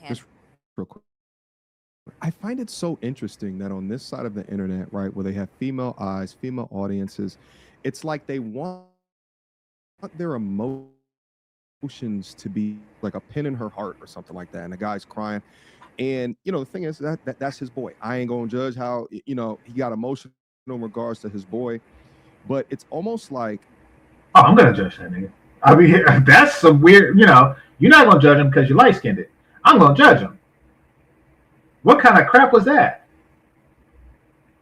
My son is going to be such a beautiful husband and blah, blah, blah, and blah, blah, blah. And just makes me so happy knowing that he's going to be his wife's bitch.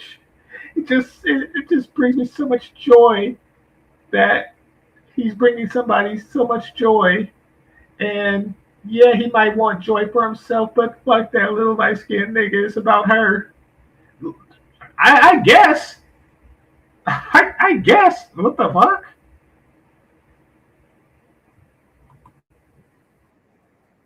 When you're communicating to women and you want, from a marketing or an audience perspective, when you want their eye, if you're a man, right, like if you cry and if you exclaim of how a boy or a man will be, on bended knee, or he's ready to get married, or he's going to treat you like a queen or a princess. My thing is that, but also, if you're not also training this young man in how to identify serpents, if you're also not training this young man, he's not, because he don't believe that serpents exist, and he don't believe that serpents exist because he's light skinned with no damn hair.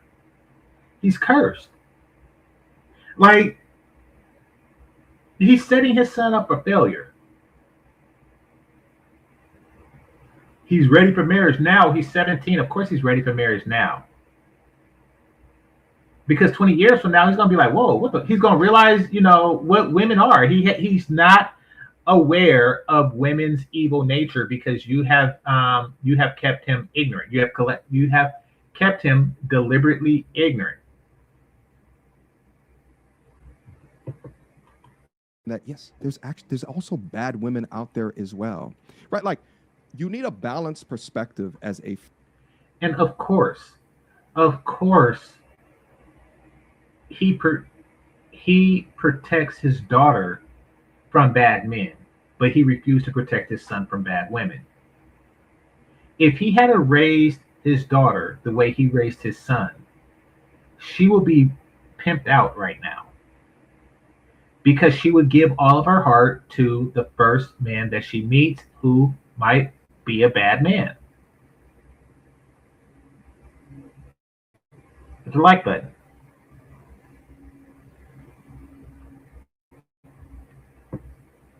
Somebody says she's been in the spank bank for over 20 years. Okay, so you're talking about Melyssa Forde's mother or what? Oh, yeah, that's what you're talking about. Because you're saying that Melyssa Forde's mother, Barbara Forde, by the way, they stopped naming women Barbara like in the 70s. So you know that she's older. In fact, if her mother was alive, she would be 104 right now. And I'm not making that up. She would be 104. You're saying that Melyssa Forde was a frozen egg. She was a frozen egg for decades, and then they just said, okay, fuck it. Somebody said he gets his power from Castle Beige Skull.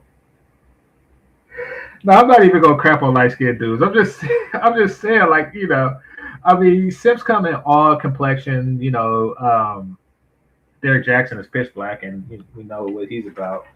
But it's just funny. It's just funny that he's happened to be a light-skinned dude. Father, and again, I'm not judging this guy because I don't know. I didn't watch the actual podcast, but you have to have a balanced perspective, like gold, but you can also say treat deserving women like gold. And it's not bad to say that there's some type of behavior that. Thank you. See, so I volunteer through this program. I volunteer to help kids, like orphans and stuff like that. Though I volunteer, the people that run the program and that are in charge of everything are real bleeding heart types. And they don't seem to make clear distinctions between good and bad kids. And they don't really just have it in them to say fuck that kid, which they need. And that's what happens when you get these oversensitive types who really just think that all people are good innately. As he's teaching his son, all women are good innately, so, you know, be good to them. No, certain people, certain kids deserve you should be good to, and other kids deserve grandma's belt, or no, grandma's switch, grandpa's belt, or whatever. It is what it is.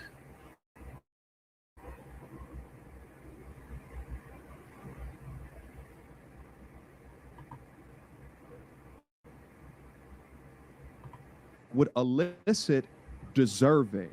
It's okay as a young man, even as an older man, to have requirements to qualify a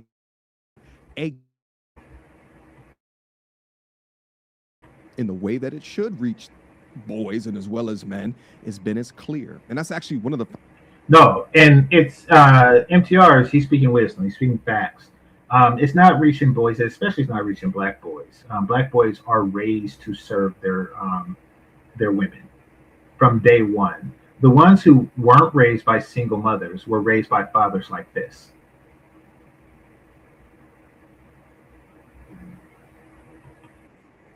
foundational messages that I have on this channel. Create your requirements and stand on business. If you don't have standards, the mind of the opposite sex,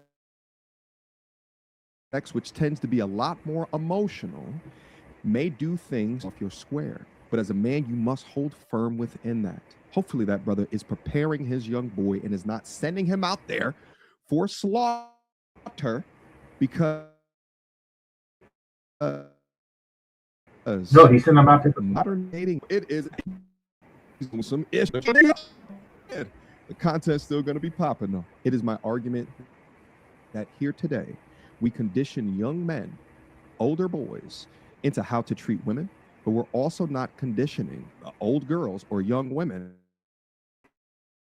to expect out of a man.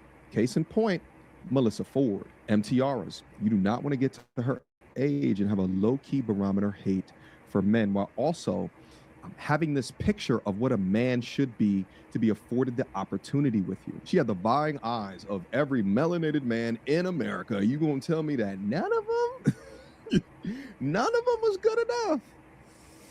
Let's go. But he's raising two incredible young men.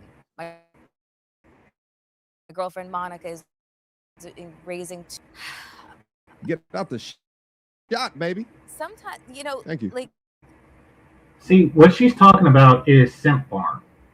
The black community has become simp farms.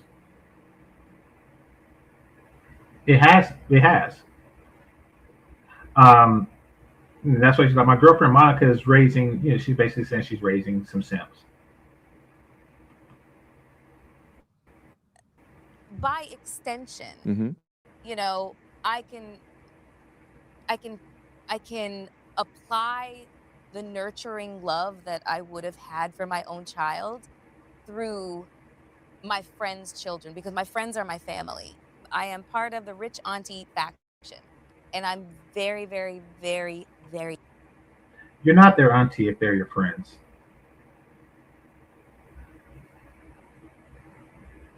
You're not. content with being there. Mm. I love it. I love it. Sure. I love my life. Okay. I really, really, really do. And I just don't have to justify it to anybody. I don't need to convince anybody at You're all. convincing yourself. That's fine. If you're not convinced, I don't care. Okay. I really don't. So that's where things sit with me, girl. She'll never be satisfied with a man because she has this ideal picture of a perfect man. And I think that is because the goal is really not companionship or partnership. It's comfort on her terms and only her terms. Relationships deal with compromise. Dogs and cats don't compromise. They just obey. Thank you for being a pioneer. And I felt like I said it so delicately because I was. Let me give a slight correction to MTR. She has a dog. She don't have a cat. Which really says a little something extra about her. And that is she wants obedience. You see, dogs obey. Cats don't. Try to put them on a leash. Nothing, nada. Try to tell a cat to sit. Nothing, nada. In fact, one could even argue cats don't even love you. Like, they don't sit in the window waiting for you to come home. They don't, run up to you and hug you and stuff when you come home and stuff like that. The fact that she has a dog and not a cat means that, for one, she can't stand herself because her behavior is more akin to a cat than a dog. But for two, she's looking for love and obedience.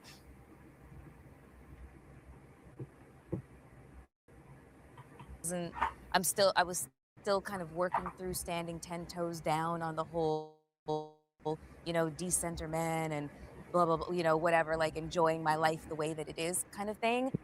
Why would you stand 10 toes down on something like, on the absence of something? Okay, for example, right? I don't really watch football. There really isn't a stand 10 toes down on not watching football. Now, there is a stand 10 toes down on not watching football to somebody who really, really, really wants to watch football, but they're trying not to for whatever reason. Like, then there's a stand 10 toes down, but if you don't like something anyway and you don't see it necessary anyway, then there really isn't a need for it. So, for those of y'all know y'all can't see me, but what y'all should know about me is that my hair maturity is very delayed. Very delayed. So everything that happens to men and boys hair wise happens to me a lot later in life. Like mustaches and stuff like that. That didn't happen until much later in life, which is why I still have hair, which is why I didn't go bald younger. I'm hair delayed. That being said, I never needed to shave until recently. I just now started needing to shave. When I didn't, I spent the majority of my adult life not needing to shave. When I didn't, I never had to be 10 toes down on it. I'm 10 toes down on not shaving. Like, no, that isn't a thing. Like if it's something that you are indifferent to or dismissive of, you don't have to be 10 toes down on it. It's just something that you're not into. I don't play basketball, but not recreationally even. And I don't say I'm 10 toes down on it. You know, if somebody asks me to play, I'll just say, hey, I apologize if I'm on your team. I'm not very good, but I'll do my best to even out the team. So that, you know, or maybe I'll just say, nah, it's not really for me. But I'm not like 10 toes down. I'm not going to do this. That's weird. She's weird.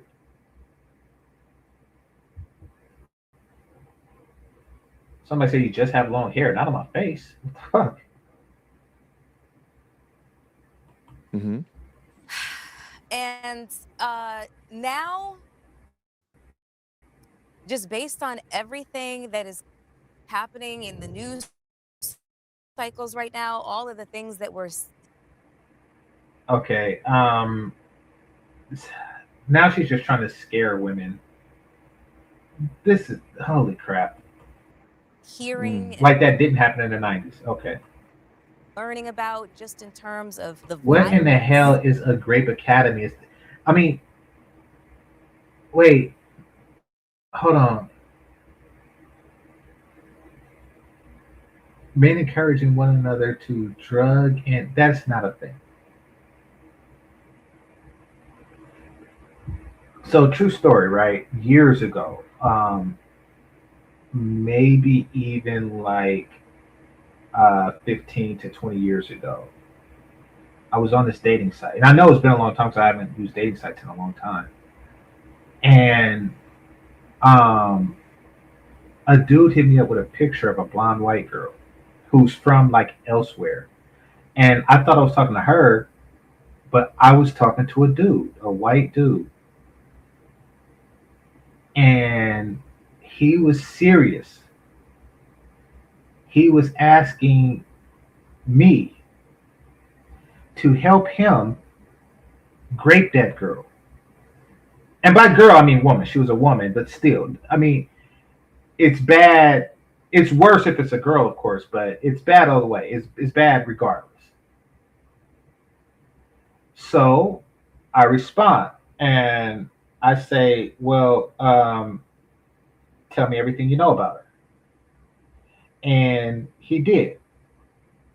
And then I called the local cops in the area that he lived in.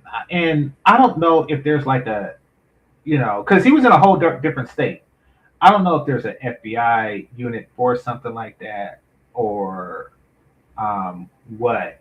But I will say that I got the strong impression that the cops didn't care and didn't do shit. I got that strong impression. Now, why did I bring that up?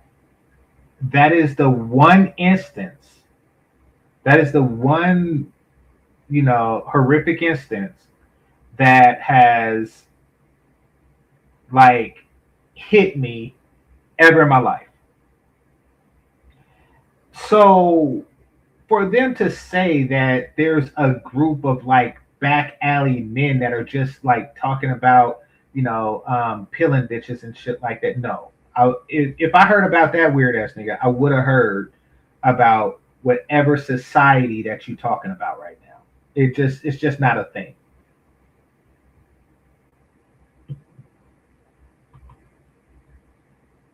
Native American genes, halt or delay facial hair growth. Oh well, yeah, that's I do have that in my family.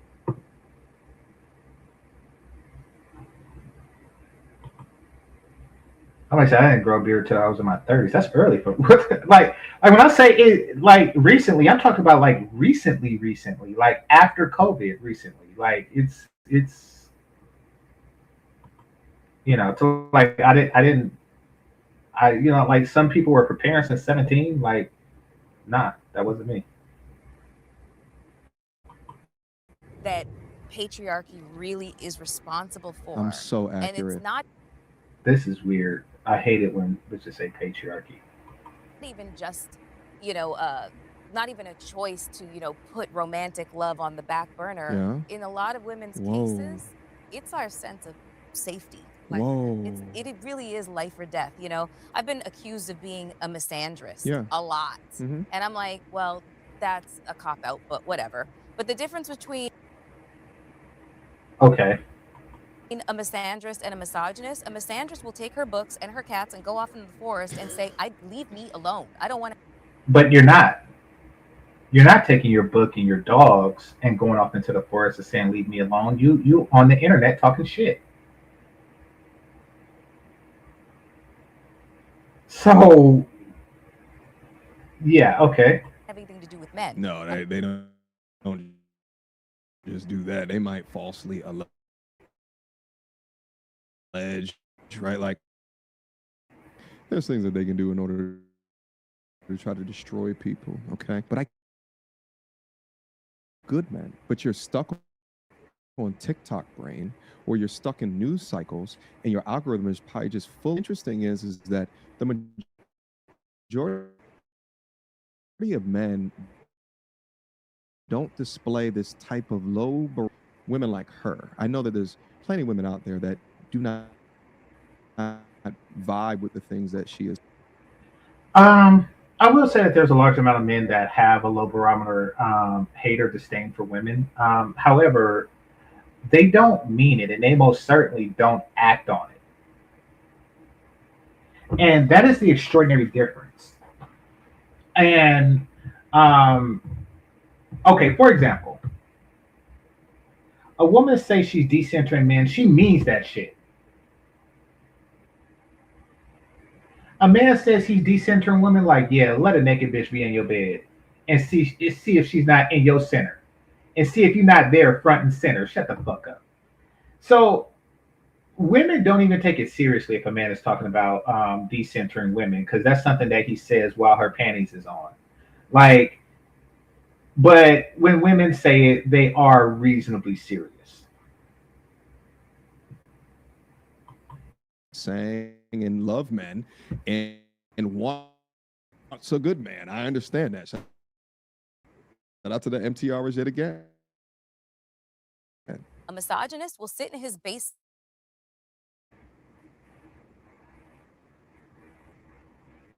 on how to, kill women on a website. Yeah.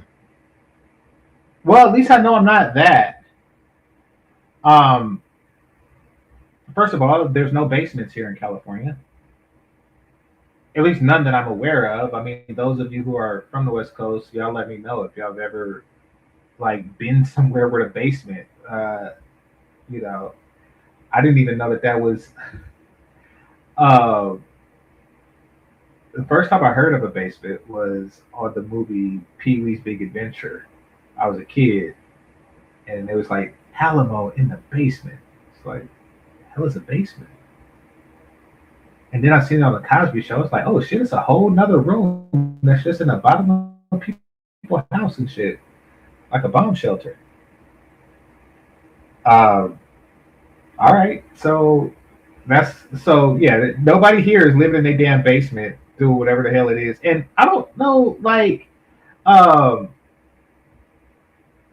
if the hate is really like that. Like, I'm not gonna prove a negative, but if there exists a community that teaches men how to drug bitches, it's really so minuscule that it's not worth mentioning, but it's just giving an excuse to fuel their hatred. And I would even venture to guess that that community would have been made by women to give excuses to women to hate men. Because to me, that just doesn't make sense. I never drugged a bitch. I never even drugged myself. But I would assume that it's just a matter of like putting the drug in their drinks. Like, what the fuck do you need to? You need Chat GPT for? Like, what the fuck?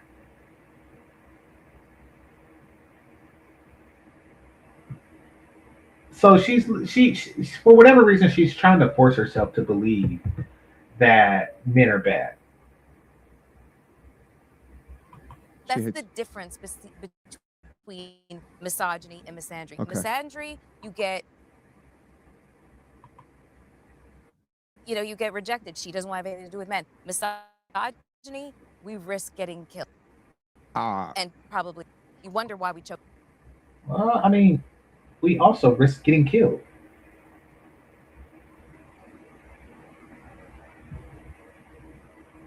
Somebody said, but you're a black dude. Well, I mean, like, dude from wherever, from Bumfuck, that hit me up online, he's a white dude. Maybe he thought that I'm just some type of, wild ass brutish, nigga that do shit like that. I don't know what in the fuck? Or maybe he was just hitting everybody up like, who gonna help me, do this horrible shit? I don't know what the fuck was in his mind, but I know that, if the community exists, black or white, it would have reached out to somebody, would have gotten wind of it. Like, how come men aren't getting wind of this shit? Like, I'm upset. And once again, that was damn near 20 years ago. Like, I'm upset that I got wind of shit like that like a long time ago.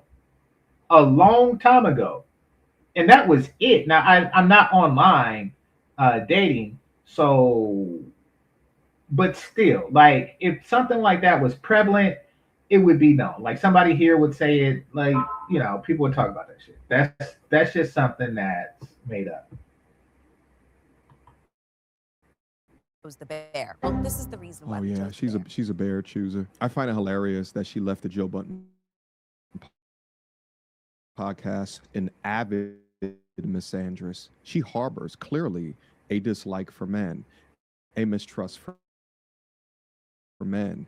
Choosing a wild animal over a man is, I can't believe we still having this conversation, but here we are. Let me just try to give you guys an example just to demonstrate how ridiculous that this argument is, okay? When a man leaves a house, who he should be most afraid of? Other men, okay? Because that's the case, that doesn't mean that I don't have guy friends within my life. I have guy friends. I got my partners. I got my associates. You understand? Because of that fact, that doesn't mean I need to decenter men, right? Like, have no guy friends within my life. But when you're a misandrist, right, and given a platform from this is why we got to provide a little bit of criticism to this in order to reorient forthcoming misandrists that she might influence. Let's go. Wives, not just to romantic partners, their husbands, the fathers of their children. What? This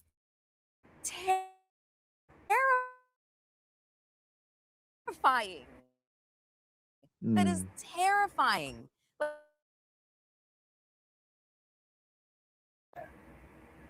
Like, I mean,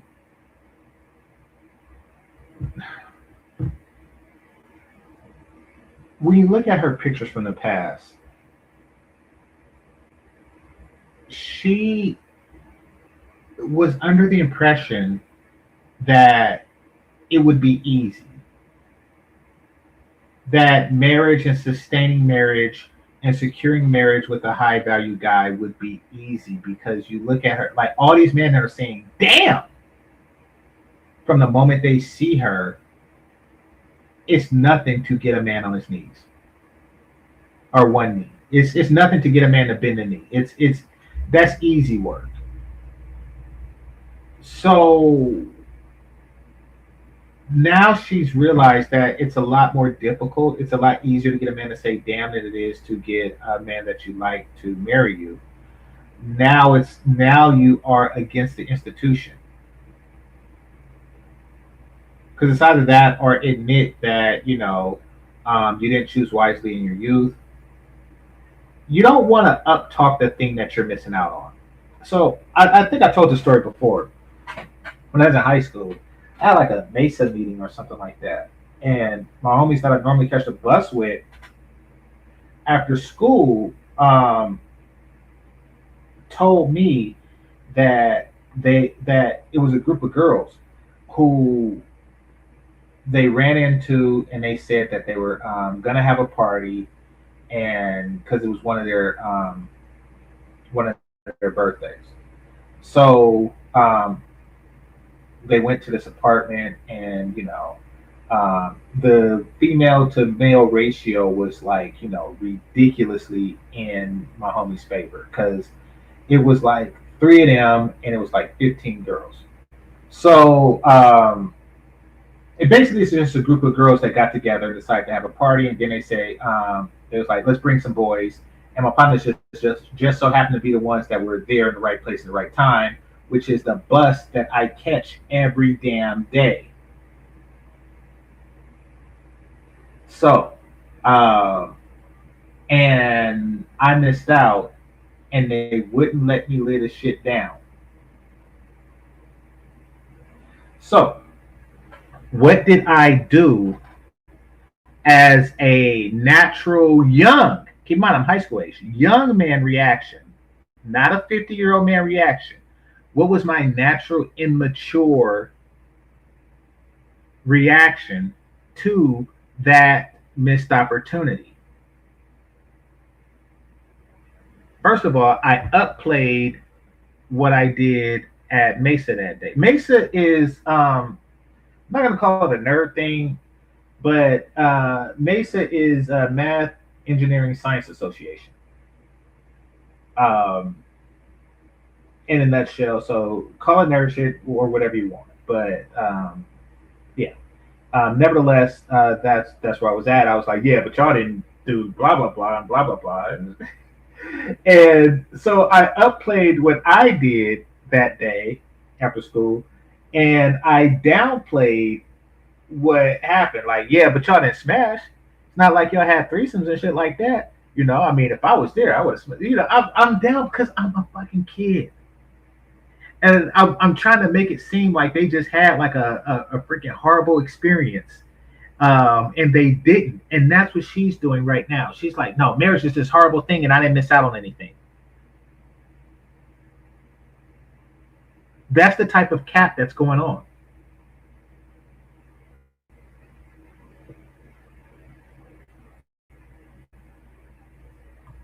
All right. I can't stand any more of this I don't hate men routine when it's clear that you have a big issue with men. Yeah. And at the same time can do nothing but paint men as villains. Agreed. By the way, if it wasn't for men, then you would have no career. All right, guys, Also I'll leave a link to this down in the description box down below so you guys can go consume the remainder of the content. I might have to, damn, there's a lot of content. Oh shit, we got spikes over here. What are they talking about over here? Okay. Shit, I might have to go back in, baby. I may have to go take a look at this other podcast as well just to see what's going on, because we might need to reorient what's happening. All right. Nevertheless, though, it is odd watching her behavior throughout this, and, I expect someone like this to continue on not doubling down, depending upon the results that she is currently receiving within her life. But it's almost like we are all an accumulation of choices and decisions, and every choice and every decision comes with a trade-off.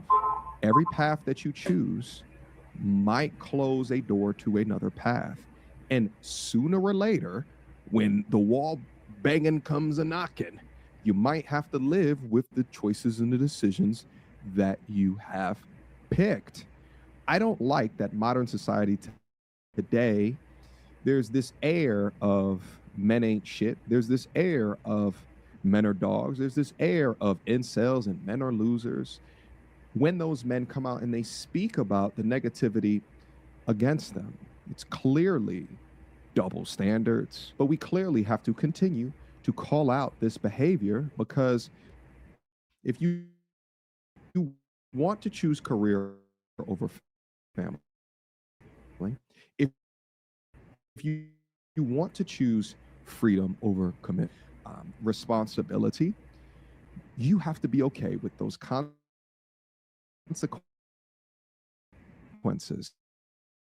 And don't try to bring a whole someone way. Go off and be happy and free with your family of animals, Mrs. Melyssa.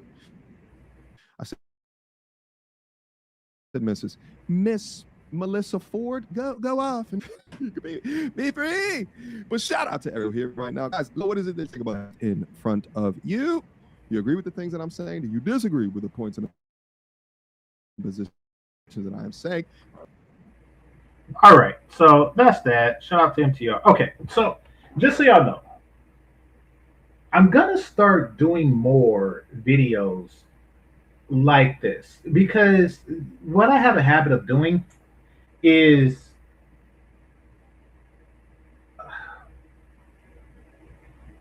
reviewing videos of people that I really don't have anything against, but I review the video that I have something against them on. So before I reviewed a video on how he handled the Aaron the plumber situation, which I didn't agree with, doesn't mean I don't agree with him. I shouldn't be covering 1% disagreement when I'm on some 99% agree stuff. I think that leaves the wrong impression. So I'm gonna try to cover him more in the things that we agree on, like MTR, and I'm gonna do the same with Media Man, who I didn't agree with how he was just picking on that nerd, but I do agree with a lot of his stuff. So I'll do that for who's the other person I did that with? That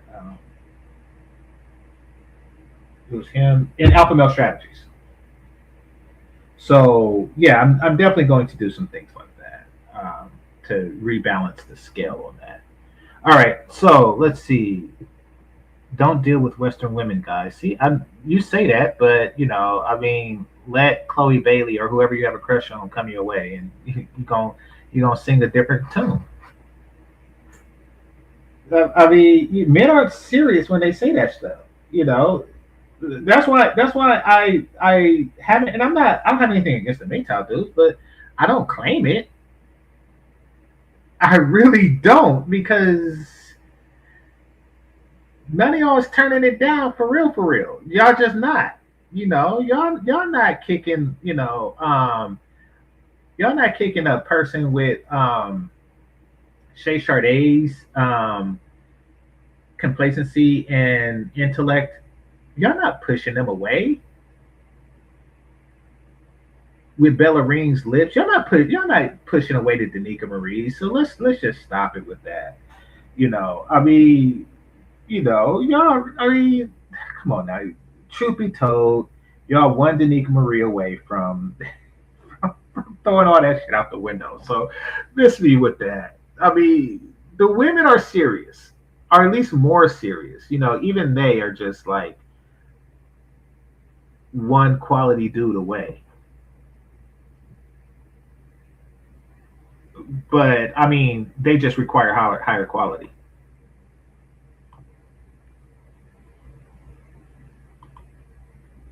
So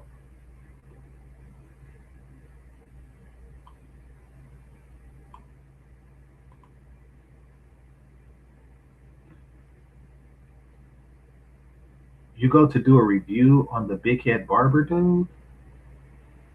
He be calling regular ninjas lame for trying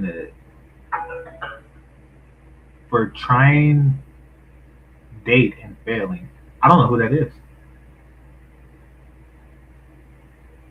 I mean, he sounds like one of the game dudes, but I don't really know which one of them is a barber. So yeah, you know. Hey, is it just my imagination, or is all game dudes bald? Like all of them. Like when I looked at them, Lucario, Miles Cunningham, and Steve the Dean and stuff, and they was talking crap about NAMS. It's like, what is it about bald niggas and game dudes? What the hell? The fucking game conventions look like hair club for men. Like, what the hell? Maybe it's just me. Melyssa C137. I don't know what that is.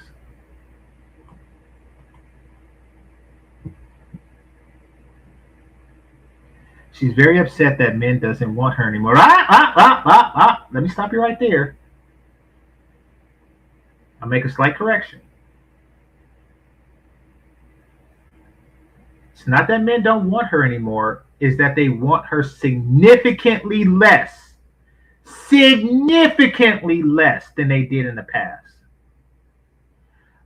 So much so that I don't think that my life has shifted that much in any way, shape, or form. Like, I don't have significantly more hair on my face than I did at 16 in that wide of a gap. The amount of decline and enthusiastic attraction that she could muster has declined so ridiculously that nothing in my life has changed that much.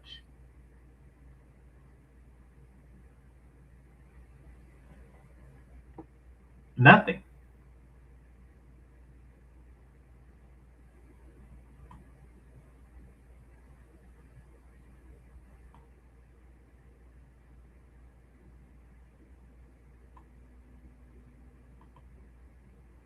Let's get 3 penises. Well, I mean, I'm pretty sure if they could find more, they would have. So it wasn't. This was a party that was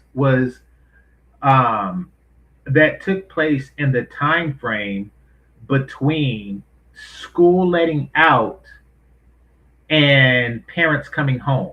This wasn't like a party. This wasn't like Kid and Play where the parents is gone for the weekend and stuff like that. You know, this is, you know, between a time of mama getting home from work or school letting out and mama getting home from work type party. So they really didn't have time to go out, like, which I'm pretty sure they would have had a lot if they did, but they really didn't have time to go out scouting for penis and shit. You know, it was just like whoever was in the right, that's what it was. Like, it was a once in a lifetime opportunity for the homies that I missed out on. Do I regret it? Absolutely. I mean, you know, and at the time I did do some shit to help me cope that Melyssa Forde was doing, and that is, you know, just downplaying and upplaying what I did during that day. But I mean, truth of the matter is, I really wish I would have went on women's sons or husbands.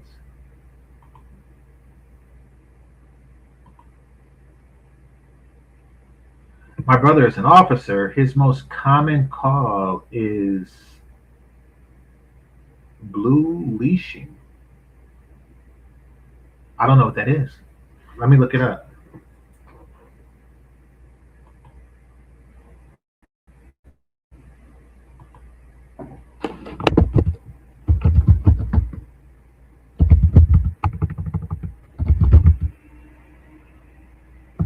It's a trucking company. What the hell are you talking about?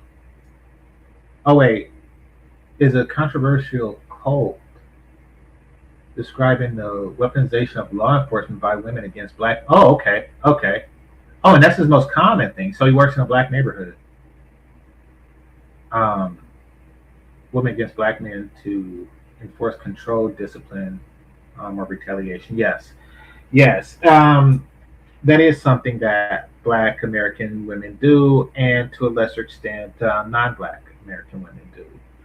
They kind of live off of this negative birth of a nation stereotype of black men. They live off of this so they can use it to control their mate. And truth be told, that explains like some of, if not a lot of, the attraction of Pookie for those who are attracted to Pookie. There is a certain satisfaction that a woman gets knowing that she can pull that leash at any time.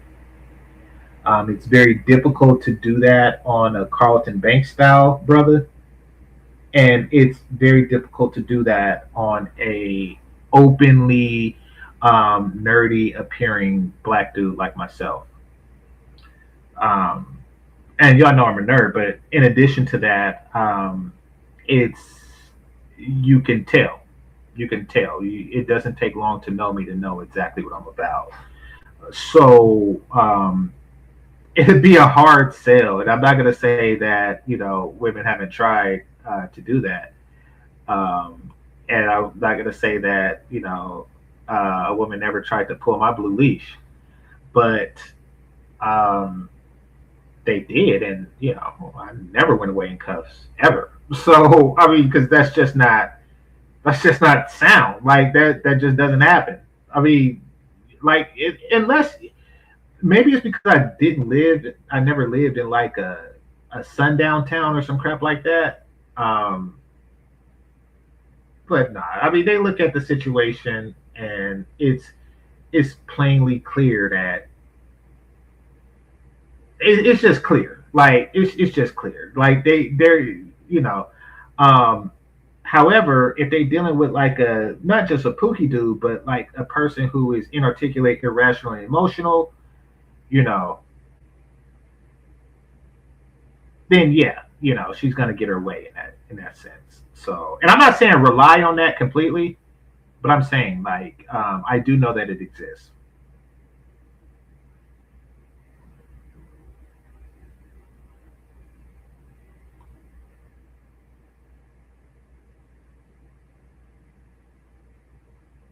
Actually, my partner went through, and not the one that that's going through the divorce, but my partner went through something like that recently.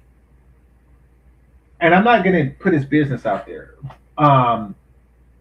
So I'm just going to give like a vague description. It wasn't from his baby mama. It was from his daughter. The mother did something, and the cops had to have been called on the mother.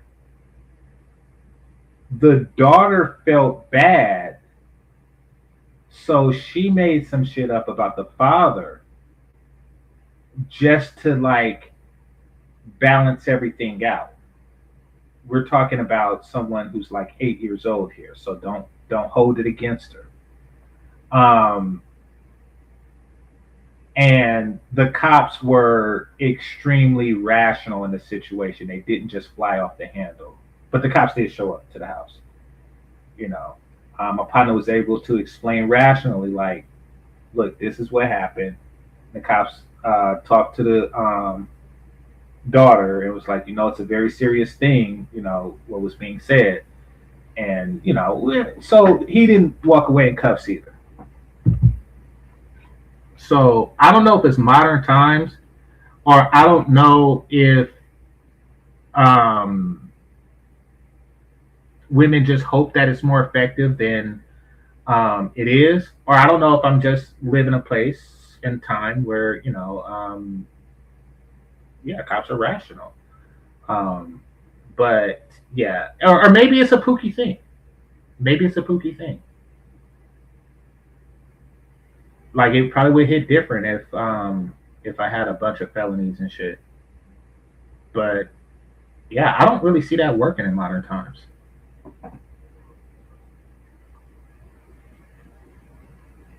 doesn't stop them from trying. And the fact that they think it works and they try to do that shit anyway really shows how fucked up they are. And I think really because most cops are men and they just had the shit done to them. Like, I think that's what it comes down to. And like your brother. Wait, you say your brother, like he see the shit all day, and they just like, okay, like maybe women overplayed their hand with that. I said, don't hold it against her. Fuck no, don't hold it against her. She's 8.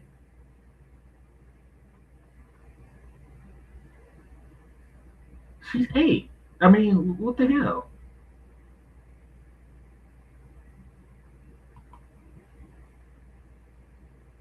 GC, much love for you, bro. But goodness, leave bald head and beard. I believe that alone. But it's just funny to so. It's it really hit me when brothers started wearing afros on their face. I was like, what the hell? Since when did it become cool to look like Pluto from Popeye? So that kind of hit me when it happened, which I think was around 2012.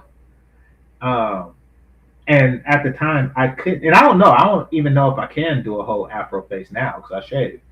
I doubt it, but yeah, it really hit me. And then I started to make the connection, like, it's only the bald dudes that's doing it. Like, it's the bald dudes that's walking around with an afro on their face. Like, I was like, oh shit. And then I was like, I don't know, like it just was a rationale. Like, black men started looking like Hell's Angels, like out of nowhere. They started looking like fucking motorcycle gangs out of nowhere. And then in recent times, like with this MTR thing, I just noticed that, hey, how come all the dudes that are attacking MTR is bald? Like Coach Greg Adams, like, like this is a bald man with a beard. Like, I mean, y'all can't I'm just pointing out a pattern, brother. You may be a bald dude with an afro on his face, but I'm just pointing out a pattern. Like, hey, it's just a bunch of bald niggas talking shit. And then Coach Greg Adams, and he really lost respect. Like, how you gonna talk about homie with the big C? Like, what the fuck is wrong with you? So, that nigga is done. Like, I mean, that nigga is done. Okay, y'all know I take digs at O-Man. Have y'all ever heard me take a dig at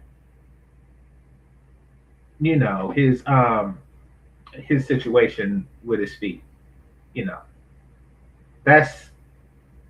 I don't do shit like that. I don't do shit like that. I don't have no respect for people that do. And there's all the other shit I could talk about. Like, I don't consider the teeth going like a deformity. Like, that's just, a nigga didn't brush hard enough. Like, so that's one thing. Like, but CGA just went wrong. So now I'm like, fuck him and fuck his beard and fuck his head. Like, that's just how I look at it. But nah, I'm not trying to hit people with strays and shit. So I'll just leave it alone. Because there's so much more I could go on. There's no real need to harp on that shit.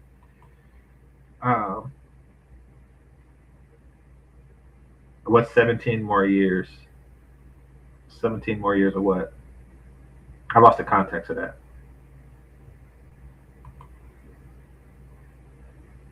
Still can't grow a hardened beard. Nah, I don't listen. I'm not trying to be like an itchy face nigga. Like, who's that? Like Angry Man? I'm not trying to be like that. Fuck that. I let my handsome face shine. What the fuck? Like, yeah. Like, don't that shit itch? Or am I tripping? This shit look like it itch. Y'all gotta fucking shampoo it and build lather into your beard and fuck that. Hey, y'all can have it. I don't care what the style is. I stopped being a style a long time ago. I stopped giving a shit about style a long time ago.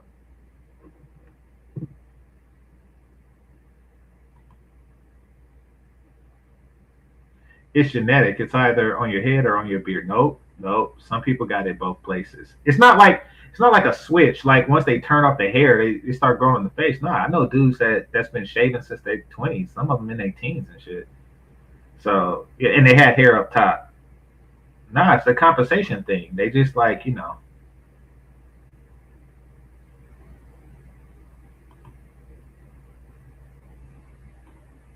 just want to say they have hair. Said the bald beard syndicate. You know what? It was fucking the Lapeef network that really just triggered it too. I was like, back when Anton Daniels was on the Lapeef network, I was like, damn, this is just a group of fucking beard face motherfuckers. If I ever seen it, like his whole panel would just be like dudes with whole beards on their face.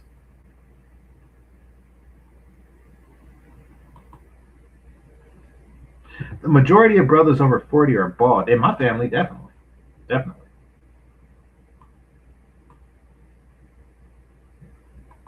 Somebody said beard gang gang. Yeah. Hey, but no, I make jokes, but it's all love, man. It's all love. I mean, listen, if Coach Greg Adams and the rest just so happen to be green-eyed dudes, I'll be making fun of them too. Like, so if they just so happen to be left-handed, I'll be making fun of those too. But I mean, you know, everybody that was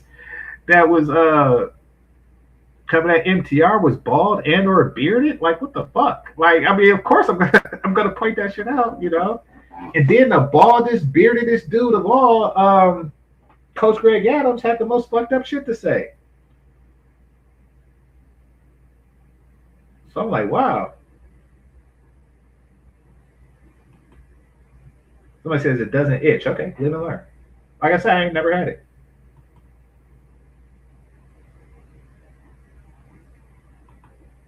I've never been a neck bearded dude. All right, it says bald bearded to infinity. Yeah. All right. Anyway, so I want to thank all the members. I want to thank those who are listening silently and those participating in the chat. I want to thank the managers and moderators. I want y'all to hit that like button on your way out. This is GameChanger 00100. Game over. Peace.